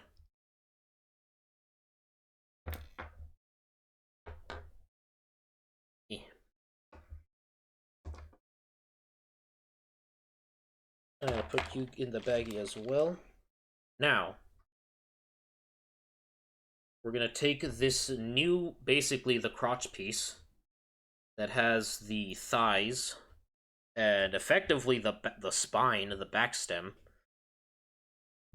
And we are going to put in this mouthpiece to basically just slide in here. There's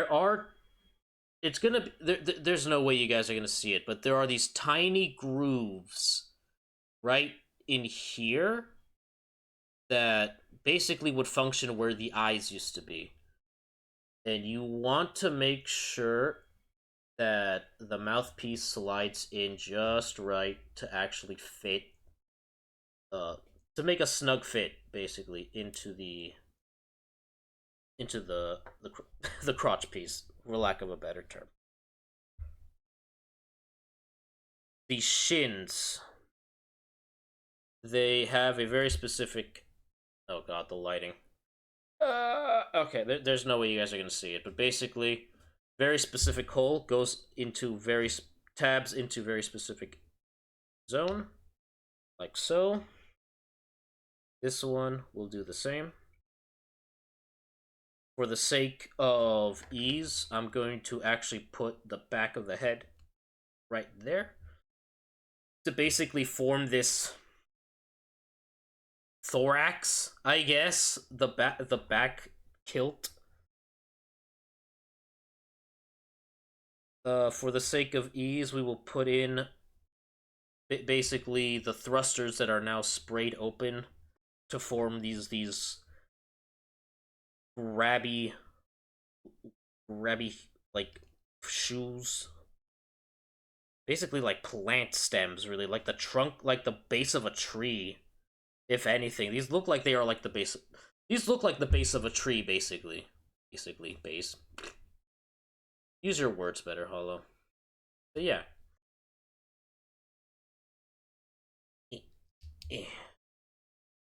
Now, I don't really need a stand to keep this guy standing, but I like to use the stand anyway.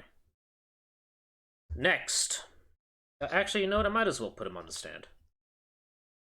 Right on the taint. We have him on the stand. This part is the part where things get crumbly. Especially when you have it for the first time. To form the head crest of the Gundam, you want to make sure that... Oh, speaking of, yours fell off. When did that happen?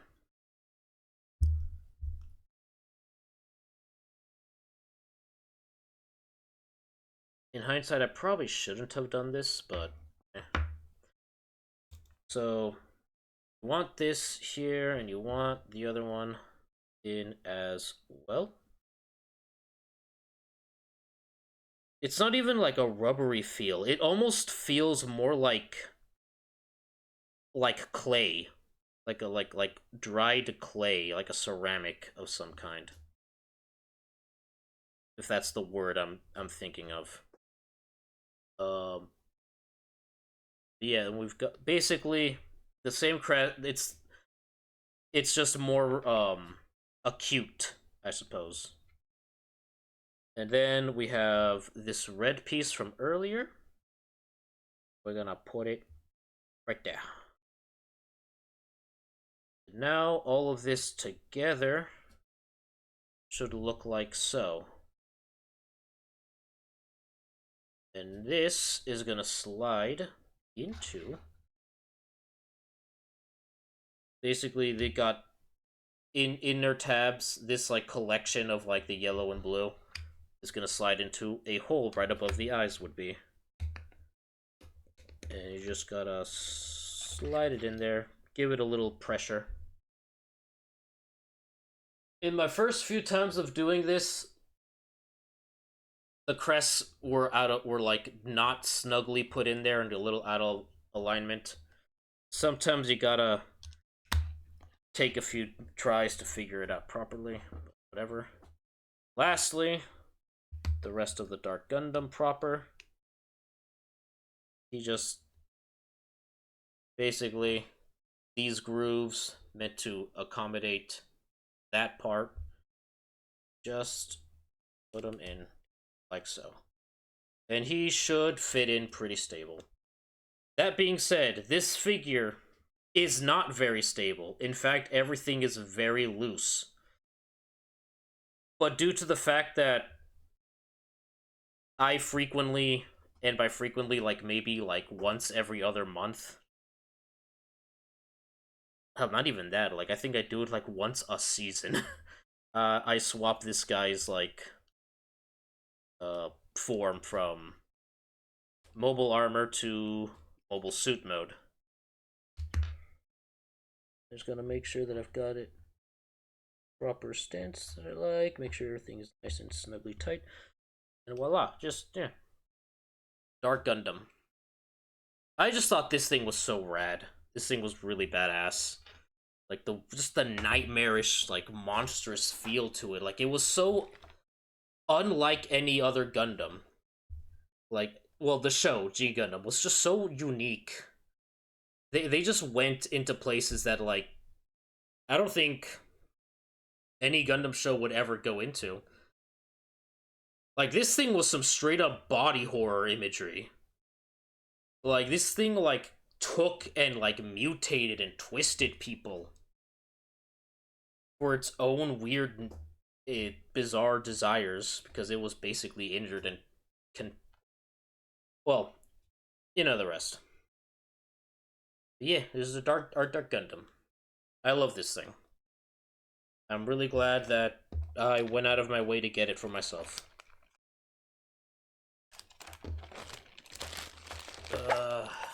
Next up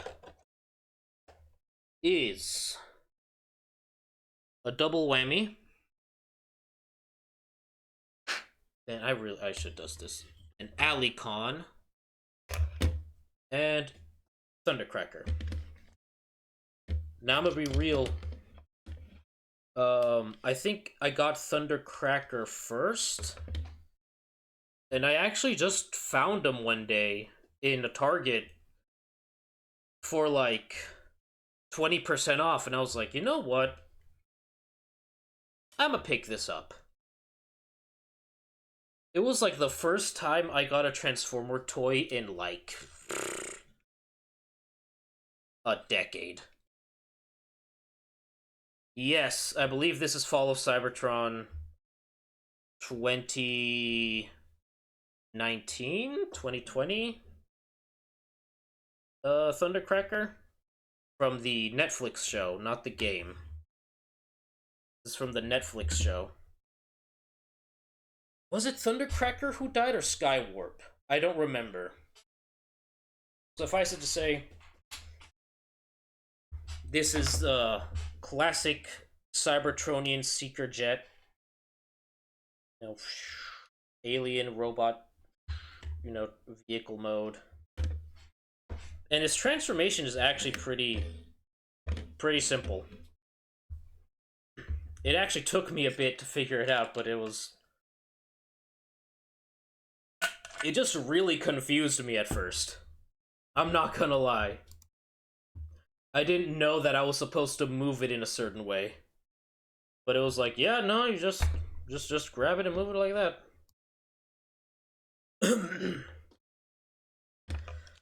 But yeah, I might as well transform this guy for you get all. You open up the back over here. Untab this. Untab rear thrusters. Okay, the thing that I really liked about this is that this design made me think of an F-Zero vehicle, an F-Zero machine. And it kind of just re-sparked that bit of imagination for me. And then we kind of open these wings here. Oh yeah. Actually, I think this is like the first official Transformer toy I've gotten in like decades. And I think I got this back in like 2019. I think. Oh, I remember it being like just before the pandemic.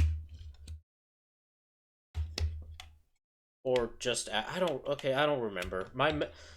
That era of my life was just a blur. It was all the same. All of it was just one day of existence. One collection of existence. It was just like it was all blurred together. I don't even know what happened in what time of the year. It was all just madness for the world. Okay. Yeah, they had these weird things where the calves like springed inward, and that was kind of the thing that threw me off when I transformed this guy for the first time.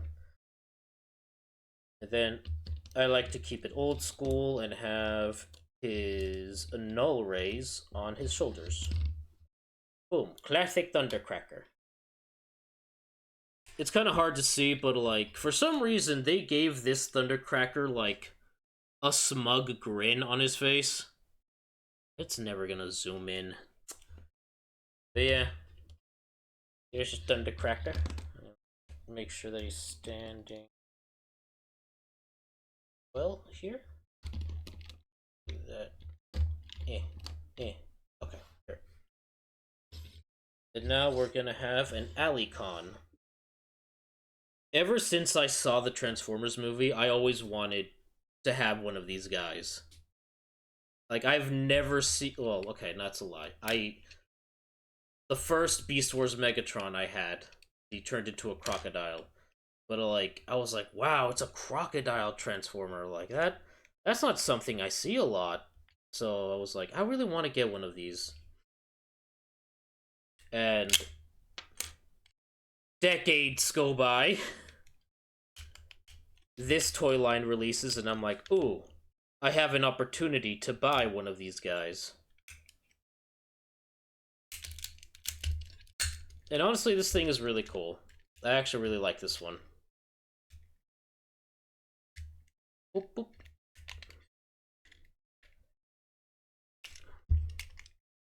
Then I gotta flip this open, flip this over here. Pop. Twist. And pinch. And now your shoes are looking good. Gotta do a loop-de-loop and pull. And your shoes are looking good.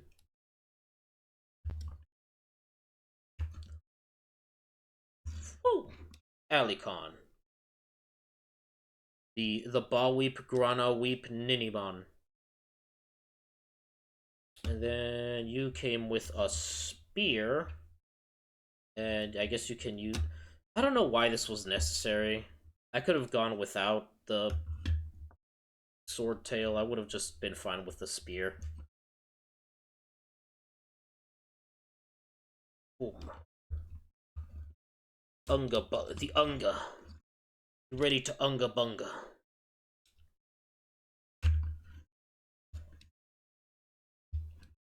This next one is gonna be a bitch to pull out.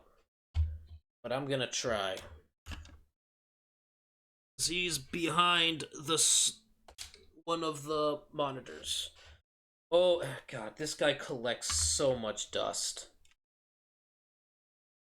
He is definitely a dust magnet, this guy. And I honestly feel bad, because this is one of my favorite mobile suits. From, I believe it was Double O Gundam? God damn, you just collect so much dust. God damn. God.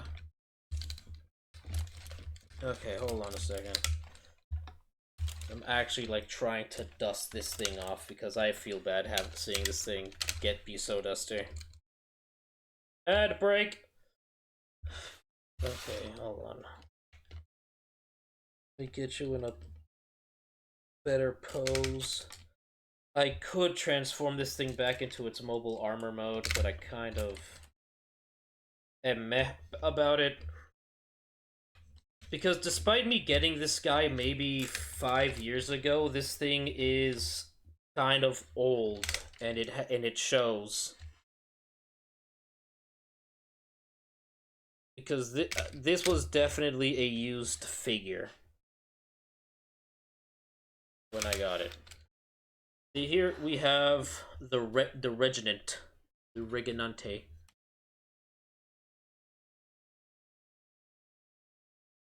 It's not a model kit, it is just a kind of a posable figure that... And I'm okay with that. I actually really like that. And this thing can fully convert into its mobile armor mode, which I thought was really rad. Basically, when I started watching this show and I saw this guy come out, I'm like, oh. There was just something about it that fascinated me. There was just something, there was an appeal about this one in particular. I know there was like 3 variants, I think. But this one's colors, oh boy, this one's colors went hard. And I was like, gimme. I wish to have this. And yeah, here it is. I wish freaking lighting could like be better here for me, but it is not. I really want to like... Should I... Okay, unfortunately this guy has some breakage. The knees or the thighs swivels have kind of broken. Some of the plastic has been kind of meh. Watching Gundam fully, I mean, I watched most of scene. Yeah. But yeah, no, this thing is really cool. I really like this. I think this is definitely one of my favorite like mobile suits. It does come with some accessories. For example, if I can... You want to cooperate with me today? Okay, this hand. This, like, the white palm right here. I have, like, there's, like, a cord that I could plug in from here to basically extend it out, like, it's firing something out. There's an alternate headpiece that I have yet to use. Purely because I like how this headpiece looks way better. It's kind of hard to see, I understand. But alternate headpiece is a more traditional looking Gundam face. This one is less traditional. And it has like a purple mouth guard that just fits with me. Just suits me. I like that it's not trying to necessarily be a Gundam. There was a decal back here that I guess has scraped off over the years, sadly. But for the sake of amusement, I am going to transform this thing. Because I can. And I'm going to do my best to be as delicate as possible, because this thing can be more cantankerous and brittle than it means to be. It kind of is a weird stealth bomber. I just liked the big claw hands.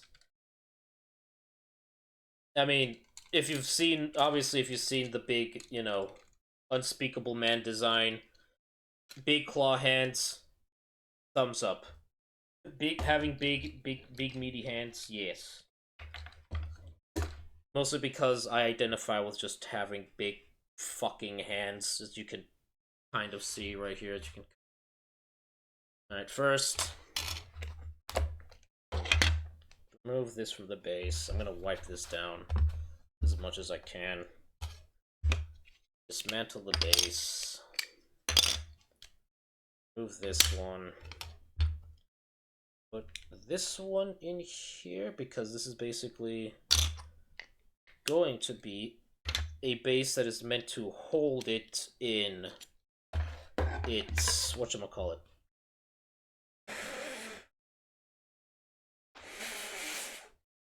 Mobile armor mode.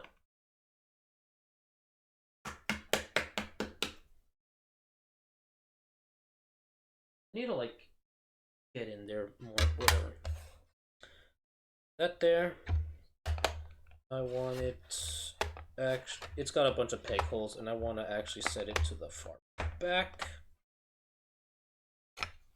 And then this should be pressed in like so it can cradle it's a vehicle mode. This for now. Coming over to this guy. The transformation sequence is actually kind of simple. It's very straightforward. In fact, you can basically see it take form. What I like to do, fold this back in, which is normally how it's presented in the show, is just as like a weird pseudo visor helmet. I'm gonna move my phone over there. Just this.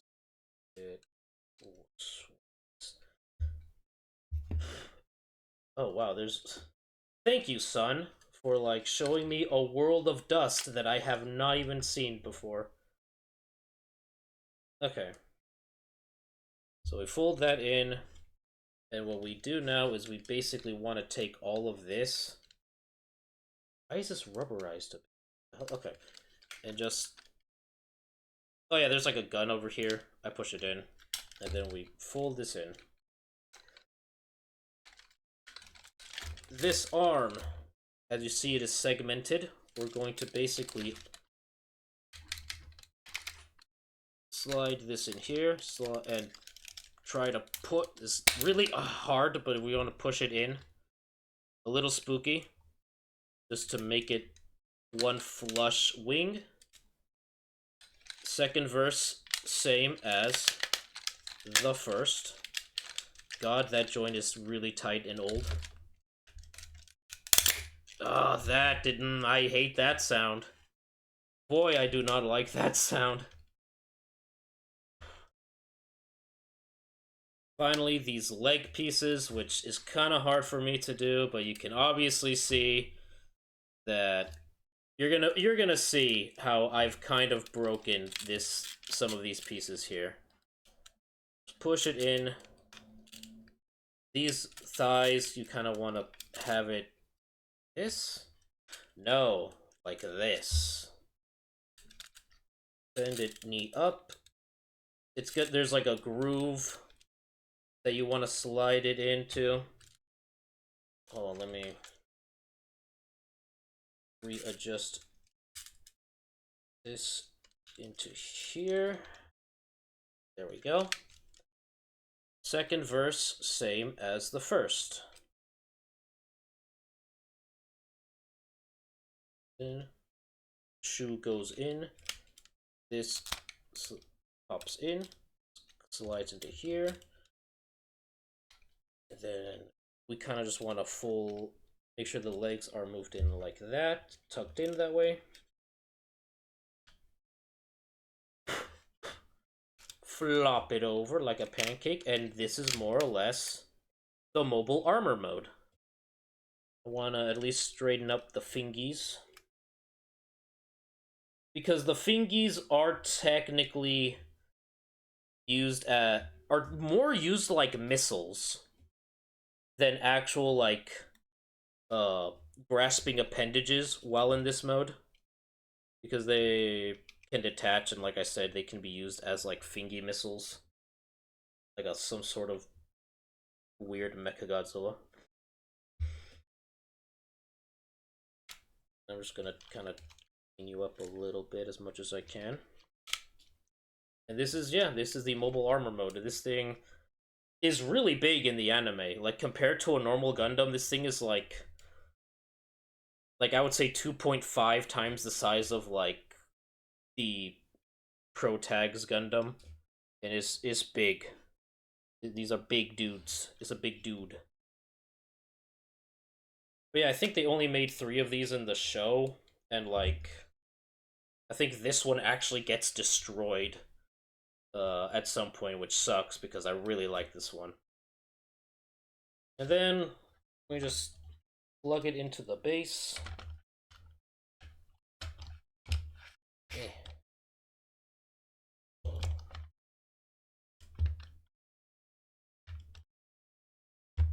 There we go.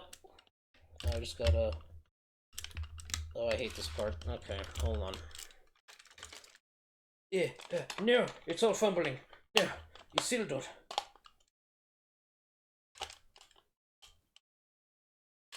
Yeah, come on. There we go. Wait. I think. Yeah, yes? Yes.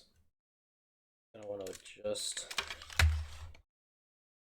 Now that I have it in here, I need to adjust the legs a bit, just so that it has a more aerodynamic look.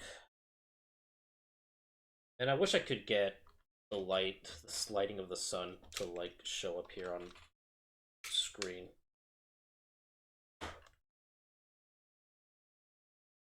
I probably would try to pick up a model kit of this one.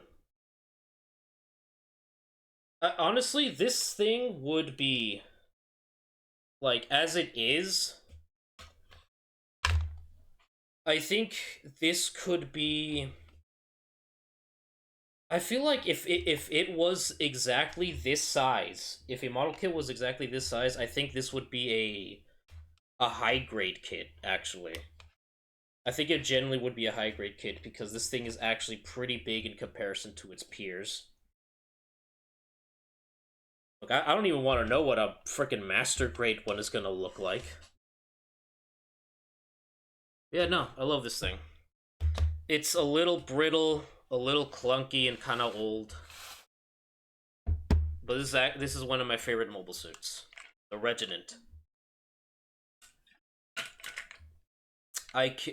This is the most I have talked in a while, and I can feel it in my throat. God damn. We're not even halfway done. Nowhere near halfway done, and we're not.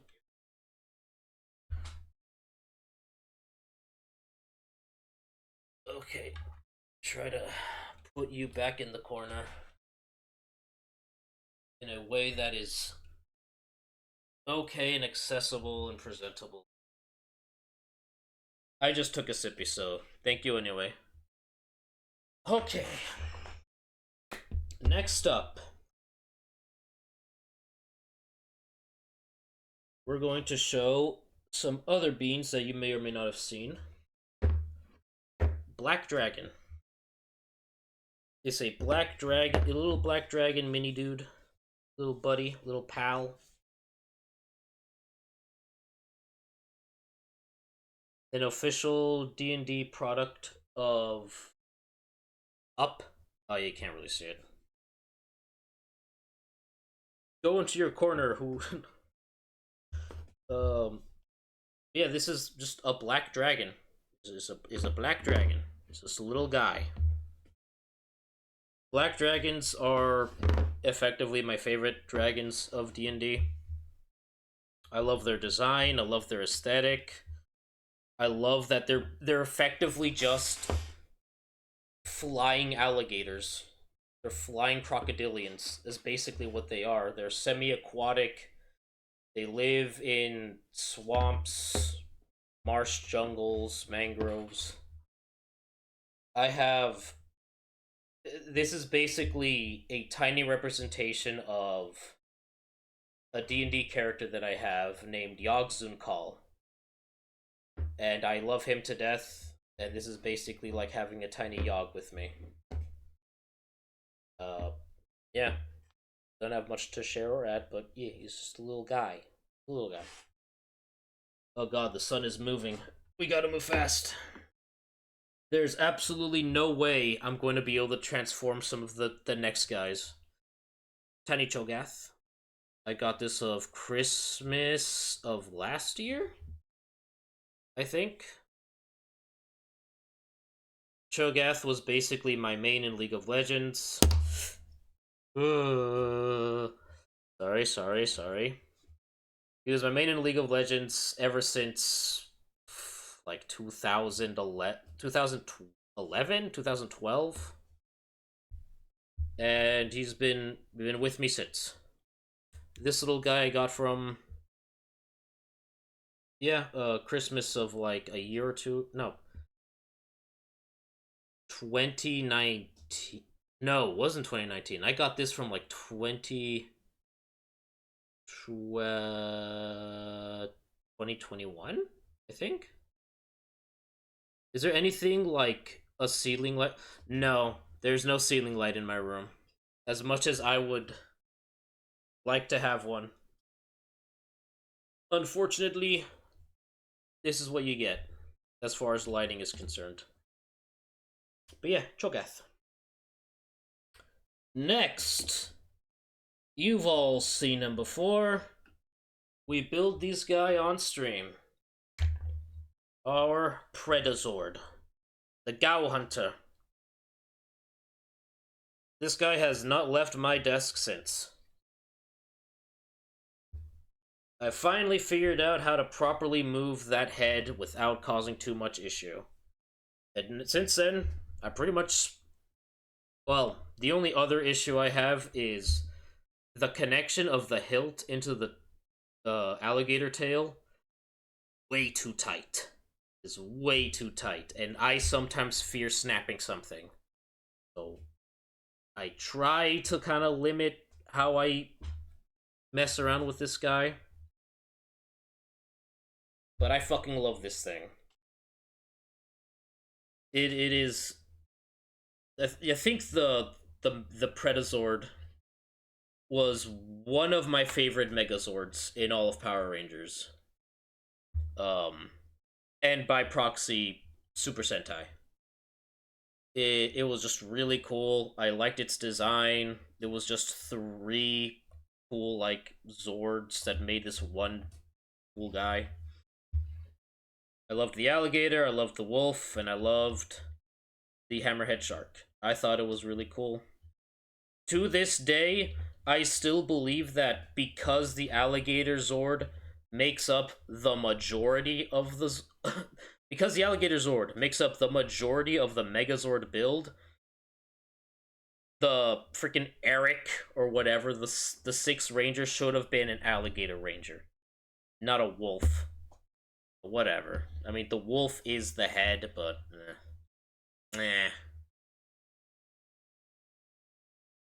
I also really liked how he, like, gets a blue version, like the Blue Moon power-up. So the whole thing is just blue, and I'm like, oh, that's cool. But yeah, no, I really like this thing. It's really cool, so... thank you, Ranma, for basically getting us this. And I also like how I can turn it into, like, bad guy mode when I want to. It's like, ooh, bad guy mode. But I try to keep it in good. We try to be good here. Sometimes when I'm messing around, I still have these guys with us. A relatively new resident of our collection that we got for Christmas of last year. Gamera. The Heisei Gamera of 99, I believe. This thing is just really cool. I just love. I don't know. I like turtles. Sometimes I just vibe with turtles because sometimes I kind of just am a turtle. And as a kid growing up, Bowser was my favorite one of my favorite video game characters. So this cool like giant turtle monster thing, kind of going around, breathing fire, cool long tail, punchy things. I just thought it was rad. I didn't actually get into Gamera until like way later in my life, but I definitely would have been super into Gamera too. Recently joining our ranks is the most recent thing to our collection. Another Gamera! Rebirth Gamera. I'm sure we've seen this in my unboxing of this guy. I just love this thing. I play with this thing a lot. Still. I have, hold on, here. I have this box of accessories from these guys that I just have around. Just in case when I want to just start like messing around with these things. I just have the accessory box. Ah, there's dust in the air now. And the painting on this thing, the sculpt, everything about this thing is so beautiful. I think it's the one that almost drew blood. But like, this thing is so cool. Like, I know like the camera can't zoom in, but I'm sure some of you have seen pictures I've taken. Is just like how well painted and detailed this thing is. It's so beautiful. Still considered to be like the best figure that SH Monster Arts has come out with, and I'm glad I have it. And I'm glad that it's this turtle. This creature that is sort of a weird inspiration for another D&D character. In fact, I'm gonna kind of keep it around in the event that I ever get to play that character in person and I just use a mini that like makes him gargantuan in size and be like, all right, here he is. He's ready to throw down. This thing is so cool. I love this thing. I love my turtles. Alright.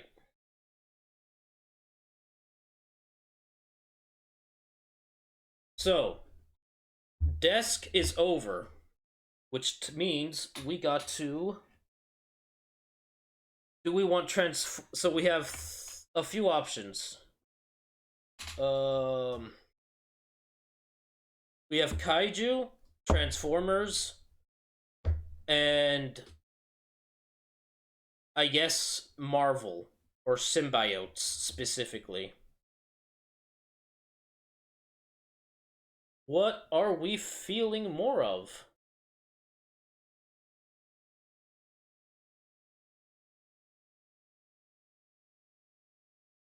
Eeny, meeny, miny.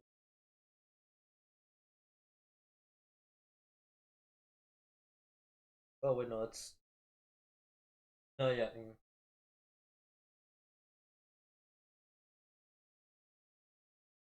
Oh damn. Okay. None of them. None of them are easiest. They're all kind of hard. So 1 second. They're all.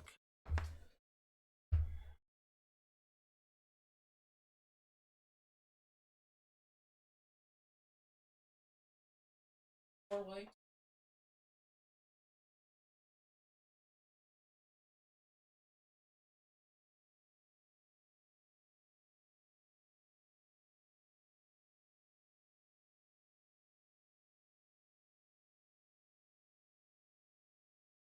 I will show you Marvel.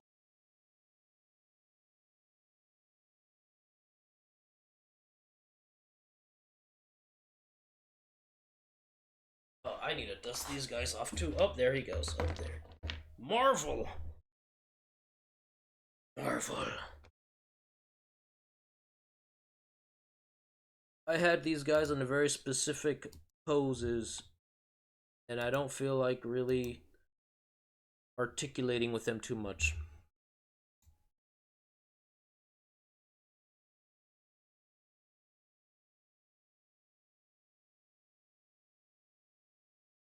Alright, so we have Age.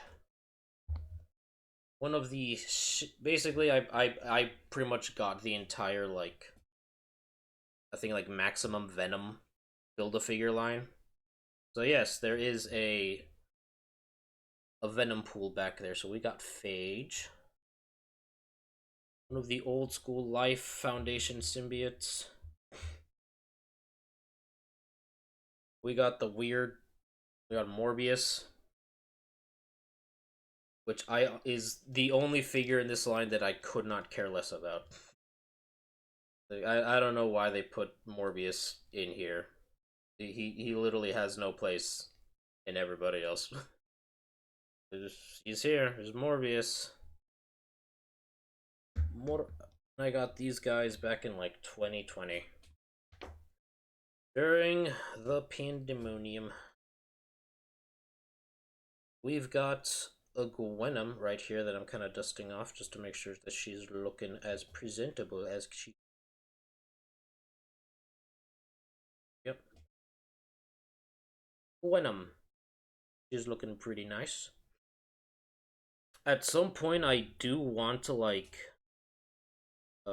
paint some stuff here on Gwenom because her tongue is kind of spiky, and apparently those are the spiky parts are her teeth. I kind of want to go back and like paint some of this white, like the spikes white, because they're basically teeth. It would look pretty cool. She has a hard time standing up. I don't know why. We got a Venom, or I guess more Carnage infused, possessed Miles Morales. This scrungly little bastard creature. Perhaps the most scrungly out of the squad. Venom Miles Morales. And, of course, the serial-killing menace. Nightmare that will not go away. Cletus. Carnage. We have an alternate headpiece for him. That I might as well just pull out right now and swap him out. Just because I can.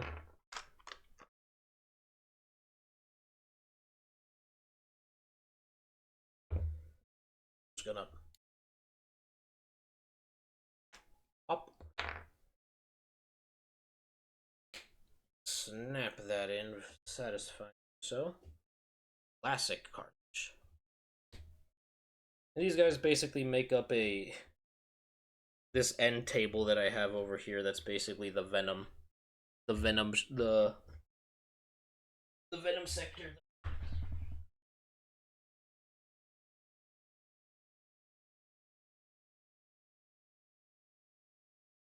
I'm gonna power through this as much as I can. I don't think we're gonna get through all. I don't think.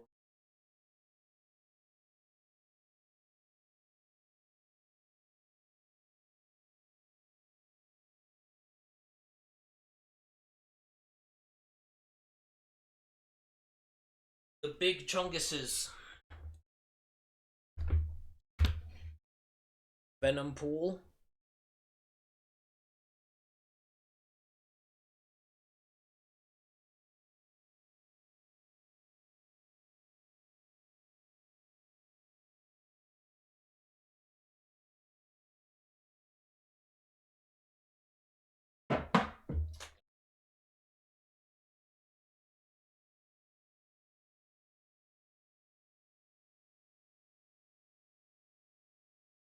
Light is fading.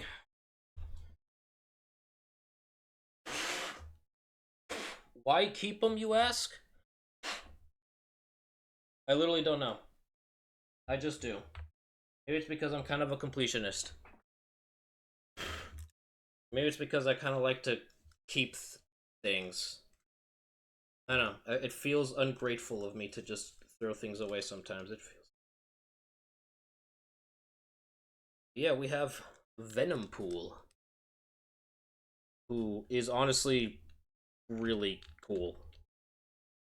I remember like when I formed this thing, I was like I just couldn't keep my hands off this thing. It's so cool.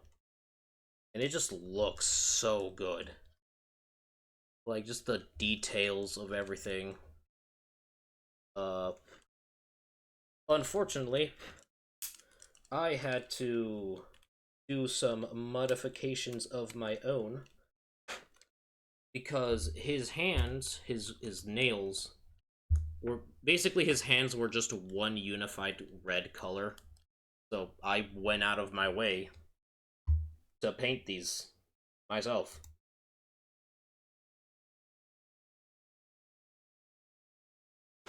I wouldn't get much out of it, mostly because I don't even have the original box for it.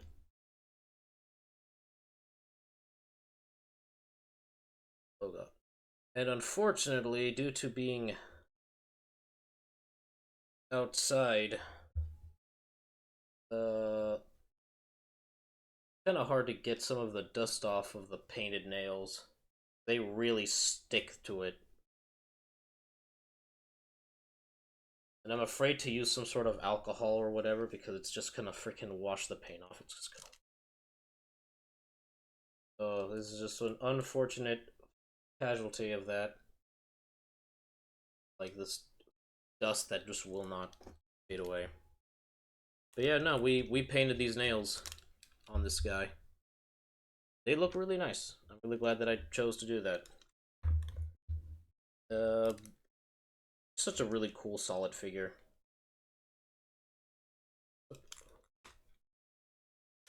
Double jointed knees. Hello, Hunter. Yes, it is Pool of Venom. My Venom pool.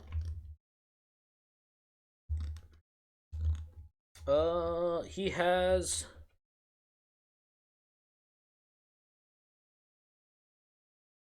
Yes.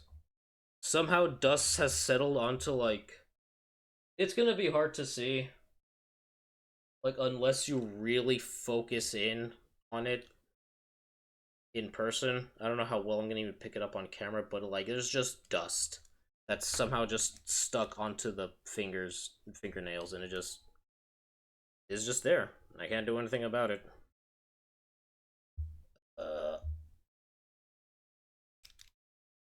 The swords can pull out. I actually do have the alternate hands where I can just stick them in there. But the issue with that is that the paint of the swords handles scrape off and are scraped off on the hand, and it doesn't look good. So I kind of just like to keep them in open hand grabby mode, which is cool. I like this.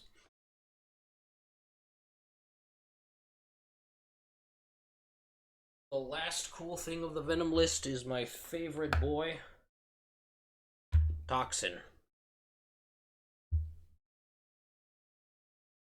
Funny enough, the first one I got from this wave, and I didn't realize that there was like a whole Venom pool thing going on, and I just like, man, I just want Toxin.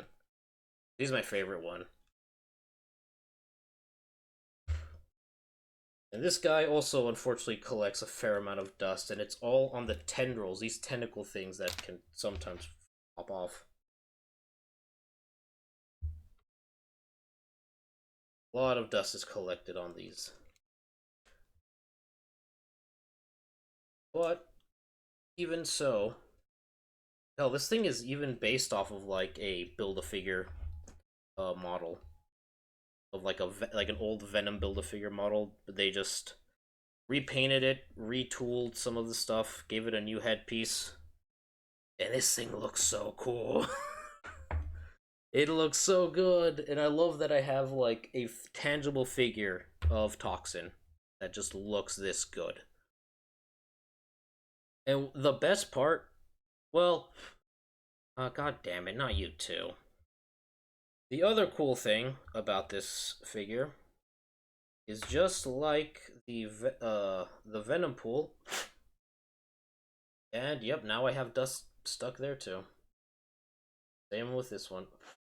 Just like the Venom pool, I painted this guy. Yeah, it is a dust magnet. But just like I said, just like the Venom pool, I painted this guy because these tendrils were all one solid red color.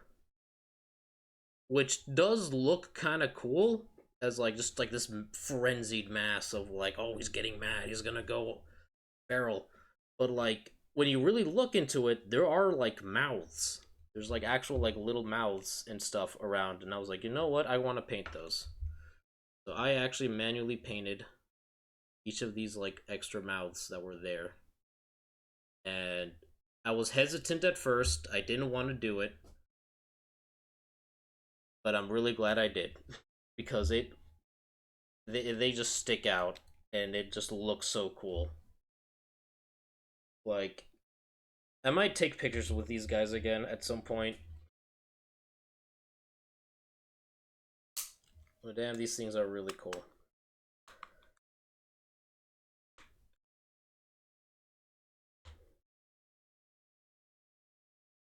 Just adjust your posture.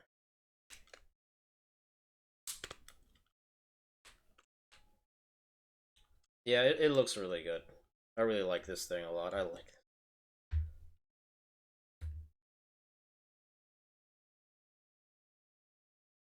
Okay.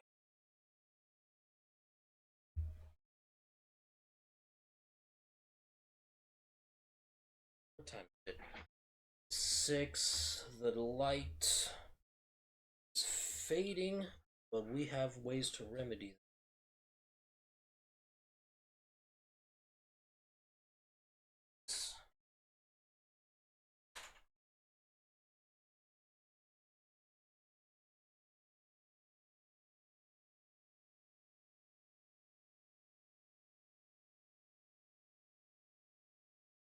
I don't remember. I honestly don't remember what paints I even.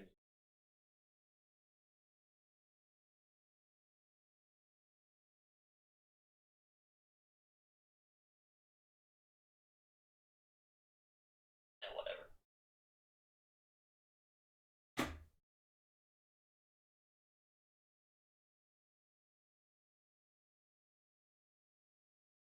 I don't know if I'm gonna bother transforming these guys, but I'm gonna grab them anyway. But I'm gonna.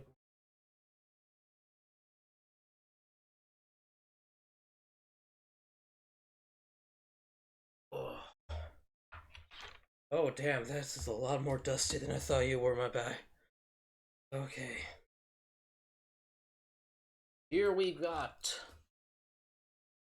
Transformers. And I'm gonna dust the shit out of you sideways, holy hell.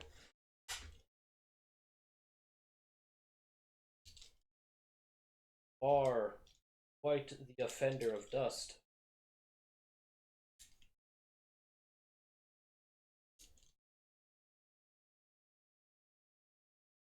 And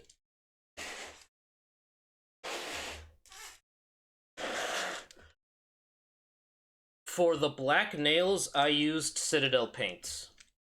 I used I believe it was the Abaddon Black that I used for the black nails.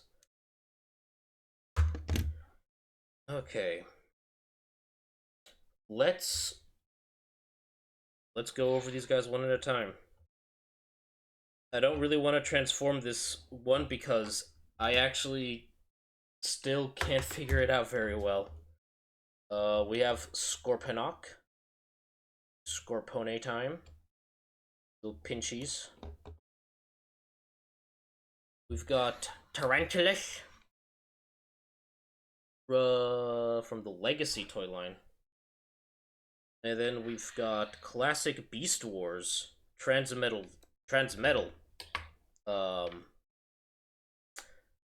tarantulas. No, this is not the OG. This is the Kingdoms Scorponok. I don't have the OG one. But this is the OG transmetal tarantulas. This is Transformer Cybertron Sideways, which honestly has such a cool ship design. We'll get to that in a second. But this has such a cool ship design. I actually really liked how Sideways' ship turned, like, just this ship mode. There's something about it that I just really, really like. Like, I would want a ship like this. I would fly something like this. This is really cool. Pew, pew, pew, pew, pew, pew.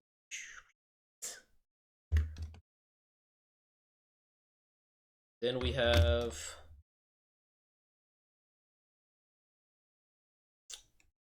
the Kingdoms Beast Wars Megatron. And the reason I have a gun, or it has, well, I have a gun, no, why he has this gun, is it's actually from an upgrade kit. An upgrade kit that we got with this guy.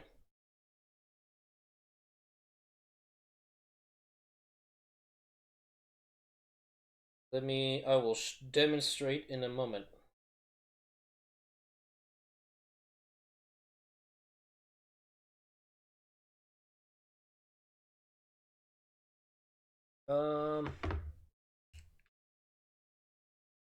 So the inside of the legs here, so this part is part of the upgrade kit. It basically filled in these gaps that he would have in his, like, robot mode. Which honestly makes it look like a much more complete figure. And you know what? I think I might as well just demonstrate it by actually transforming this guy. So, yeah, terrorize! Flip open these legs. Push you guys aside. This up. Shoot this up. Back leg. Yeah. And then I'm gonna actually open up the chest.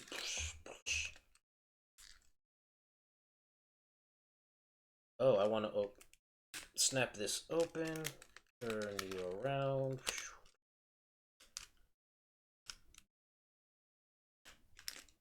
Flip open Roboid head. Stomach open like this.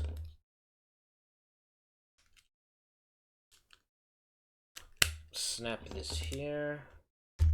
Back here. Boop boop. Boop boop.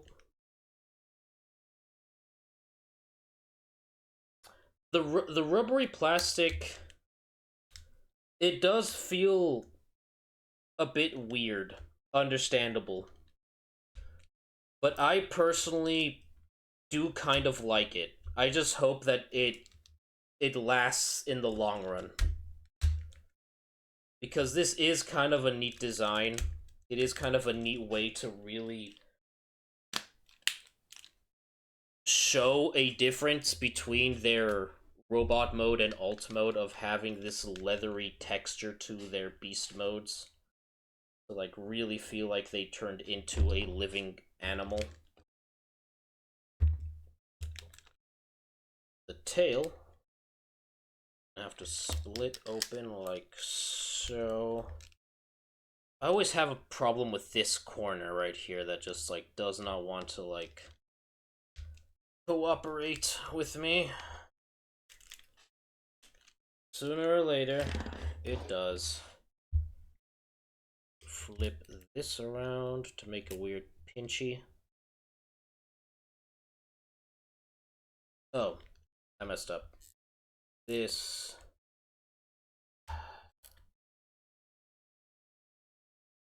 Stylized desktop. I have not seen that yet. Come on. Always this part that bothers me. Not a wish to cooperate.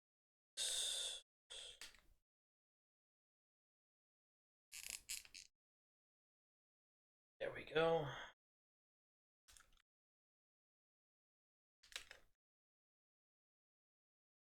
Like, that is correct, right? Did I fuck that up? No, because this would have to tab into here, and this would tab into here. Okay. So, here we have Megatron in Roboid mode. I now realize that it's gonna be very hard to notice because the lighting is now betraying us. And I might have to actually just end it here. But basically, what changed? These thigh gap. Basically, these thigh fillers. This right here was not part of the original figure. In fact, these thighs pieces right here were just left open as just gaps. And this upgrade kit basically filled them in. And it's hard to tell, but like technically the color is off by a little bit, but it's so negligible that like it just works. Like it just works perfectly. Like it's just meant to fit snugly in there. And the same goes for like this part of the hand, like this arm. This piece was empty. This was just like an empty hole. Now I have it covered up. And that was honestly all I really wanted. It does, however, come with this goofy gun. And I may not have it around, but it also came with a toothbrush. Because of how Megatron, like, brushes the teeth of his T-Rex head. But yeah. These upgrade kits, really cool. Usually worth it. IMO. Alright. I'm not gonna bother transforming the other guys. We've got way more. There's still more! There's still more! And honestly, I don't even... No, I don't think I can. At least not today. Maybe tomorrow, because tomorrow we're gonna have most of the day ready to, like, do shit. We're gonna put these suckers back from whence they came.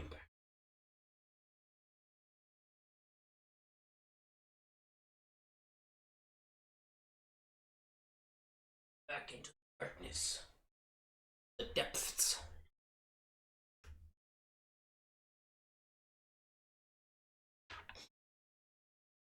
Okay.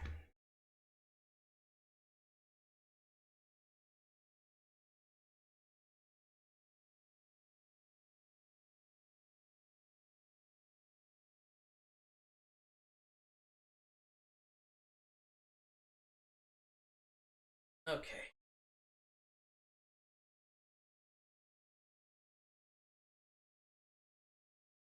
Might as well.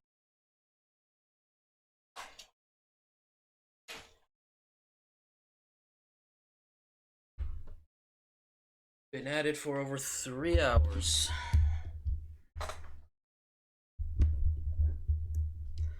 Wasn't really expecting to see too many people today.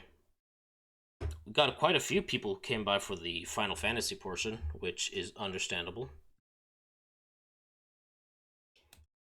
I know at some point I'm gonna have to continue that.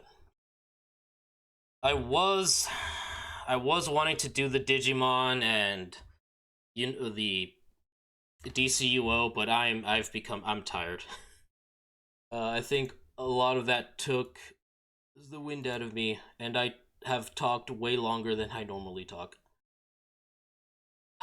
So let us go find... Let's see. I guess we could raid somebody. I wasn't really thinking about it. Okay.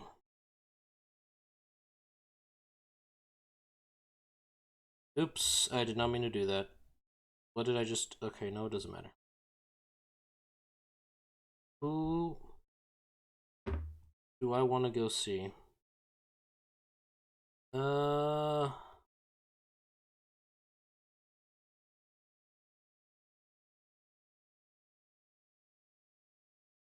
We can go see Curious.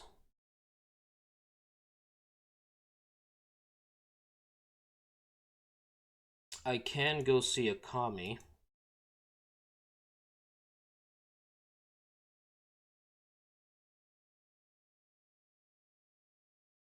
I guess we could go see Curious. It's not officially his birthday, but it is sort of the birthday-a-thon that he's just doing all this month. So, we're gonna go say hello to him.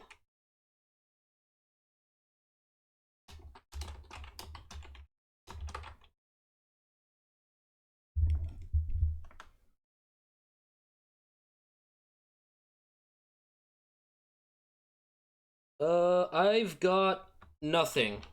So, loading.